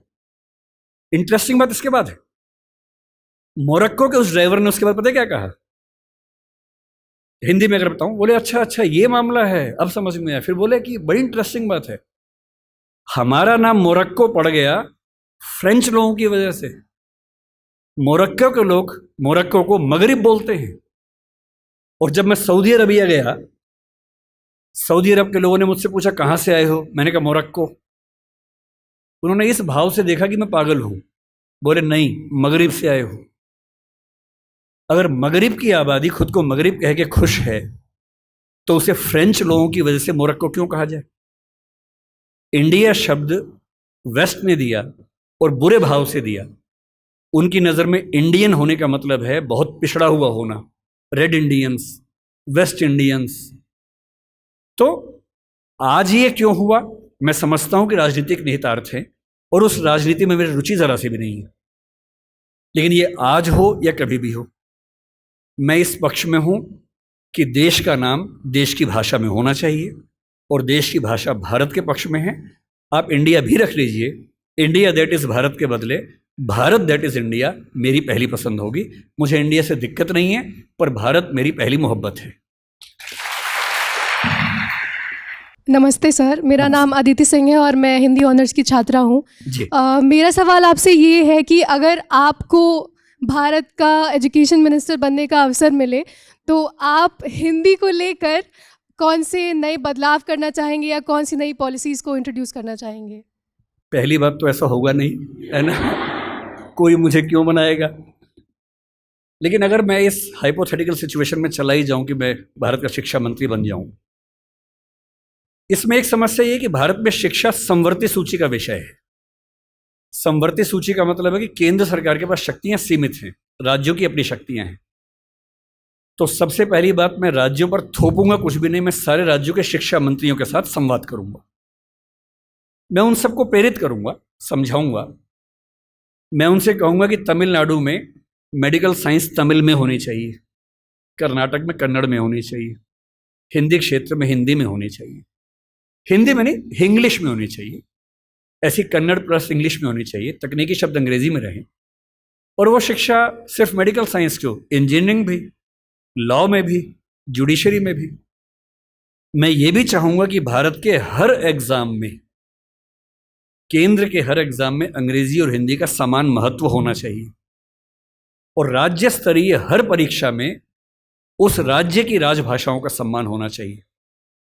महाराष्ट्र PCS में मराठी की भूमिका अंग्रेजी से कई गुना ज़्यादा होनी ही चाहिए, क्योंकि वहाँ के SDM को, DSP को मराठी लोगों से बातचीत करनी है। और यदि किसी राज्य में 2-3 राजभाषाएं हैं तो वहाँ की परीक्षा में उन दोनों तीनों राजभाषाओं की परीक्षा होनी चाहिए, ताकि वो व्यक्ति सेवाओं में आए जो उन भाषाओं को बोल सकता है। कुछ ऐसे प्रयास। और तीसरी बात, अभी हमें शिक्षा पर बजट हम बहुत कंजूसी से खर्च करते हैं। हमारा ज़्यादा बजट सेना पे खर्च होता है और चीज़ों पे होता है। मजबूरी वो भी है, सेना को हम नहीं छोड़ सकते, क्योंकि सुरक्षित होंगे तो पढ़ेंगे, अगर युद्ध हो गया किताब फेंके तो मारेंगे नहीं, तो हमें ये हथियार चाहिए ही चाहिए, युद्ध तो करना ही पड़ सकता है। पर मैं चाहूँगा कि शिक्षा पर हमारा खर्च बढ़े। एक ऐसी, भाई हिंदी में समस्या क्या होती है, और ये हिंदी के साथ बाकी भारतीय भाषाओं में, आपको हर विषय में अच्छे अध्यापक ही नहीं मिलते हैं। अच्छे अध्यापक क्यों नहीं मिलते हैं? क्योंकि अच्छे कॉलेज ही नहीं है। अच्छे कॉलेज क्यों नहीं है? क्योंकि अच्छे शिक्षक पहले बने ही नहीं थे। अच्छे शिक्षक क्यों नहीं बने थे? क्योंकि उनको पता था कि नौकरी मिलेगी नहीं। अगर नौकरी इंग्लिश में ही मिलेगी तो लोग इंग्लिश मीडियम में ही पढ़ेंगे। इस बच्ची ने अभी भी कहा कि मैं अंग्रेजी माध्यम में, मुझे हिंदी ज़्यादा समझ में आती है। पर ये अंग्रेजी माध्यम में क्यों है? क्योंकि नौकरी का संकट है, एक मजबूरी है कि नौकरी इंग्लिश में मिलेगी। अगर भारत सरकार ठान ले और राज्यों की सरकारें ठान लें, अपनी अपनी भाषाओं में पढ़ाई लिखाई की संस्कृति को ठीक से विकसित करें। रामविलास शर्मा जी ने कहा था कि हर जिले में एक विश्वविद्यालय होना चाहिए अपनी भाषा में। आंध्र प्रदेश के हर जिले में एक तेलुगु विश्वविद्यालय हो, जो उस जिले की विशेषताओं को केंद्र में रखकर ज्ञान विज्ञान कौशल का विकास करता हो। ये हिंदी पट्टी में होना चाहिए, हर जिले में विश्वविद्यालय हो, छोटा ही हो, एक विश्वविद्यालय हो। उस जिले में खेती कैसे अच्छी हो सकती है, उस जिले में उद्योग कैसे पनपेगा, स्टार्टअप कैसे होगा, उस पर रिसर्च वहाँ पर हो, वहाँ की भाषा में हो, वहाँ के किसान को समझ में आती हो।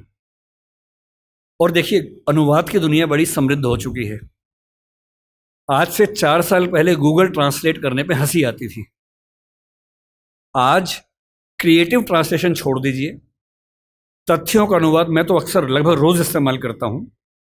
हम जिस संस्था में काम करते हैं दृष्टि में, हमारी राजभाषा हिंदी भी अंग्रेजी भी है, और मैं सुनिश्चित करता हूं कि हमारी संस्था में जितने भी नोटिफिकेशंस आएंगे पहले हिंदी में आते हैं, फिर अंग्रेजी में आते हैं।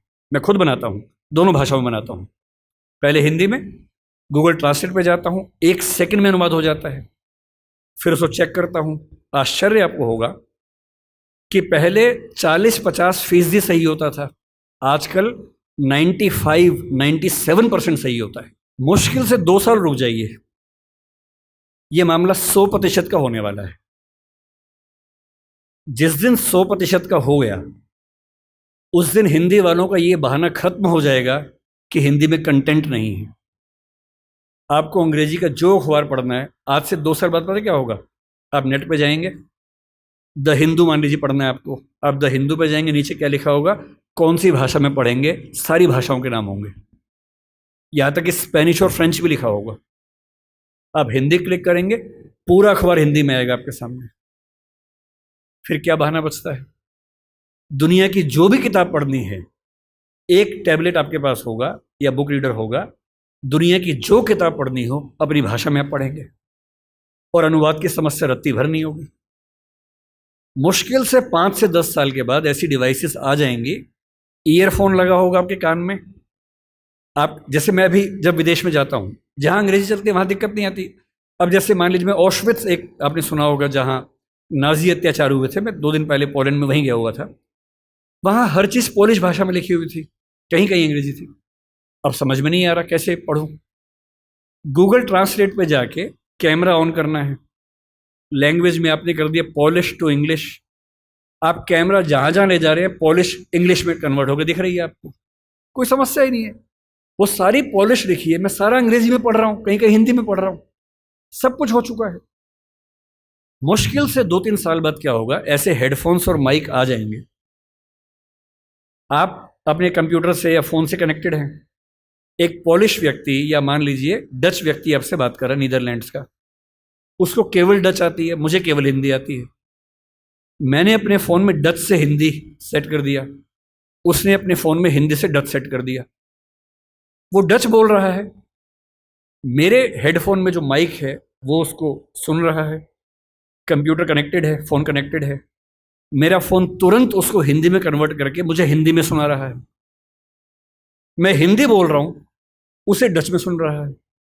और ये मैक्सिमम अगले 5 साल का मामला है।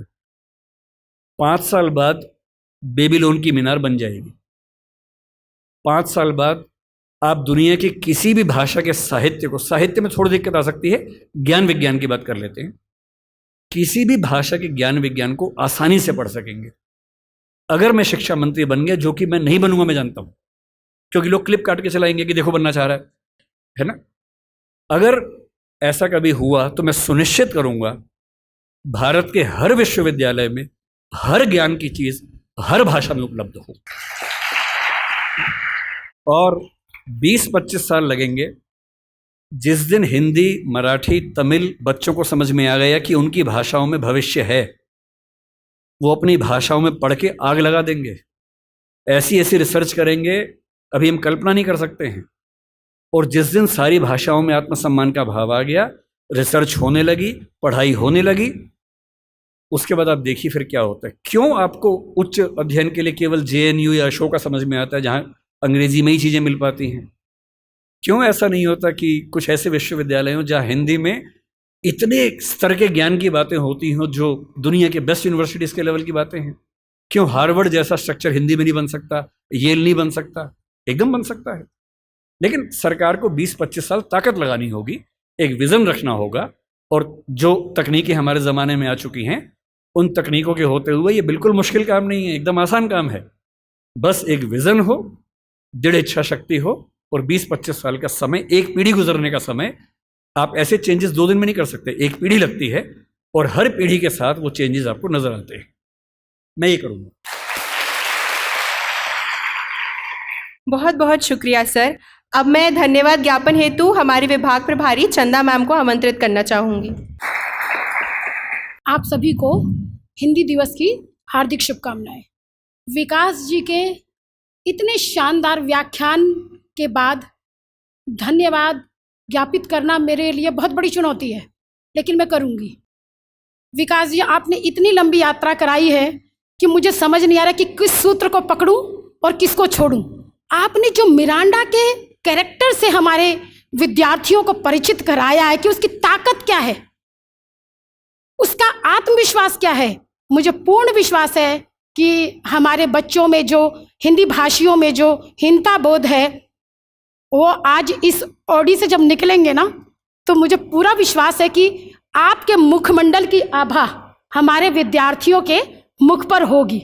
ये मैं पूरे विश्वास से कह सकती हूँ। तो मैं सबको हृदय से एक बार धन्यवाद देती हूँ।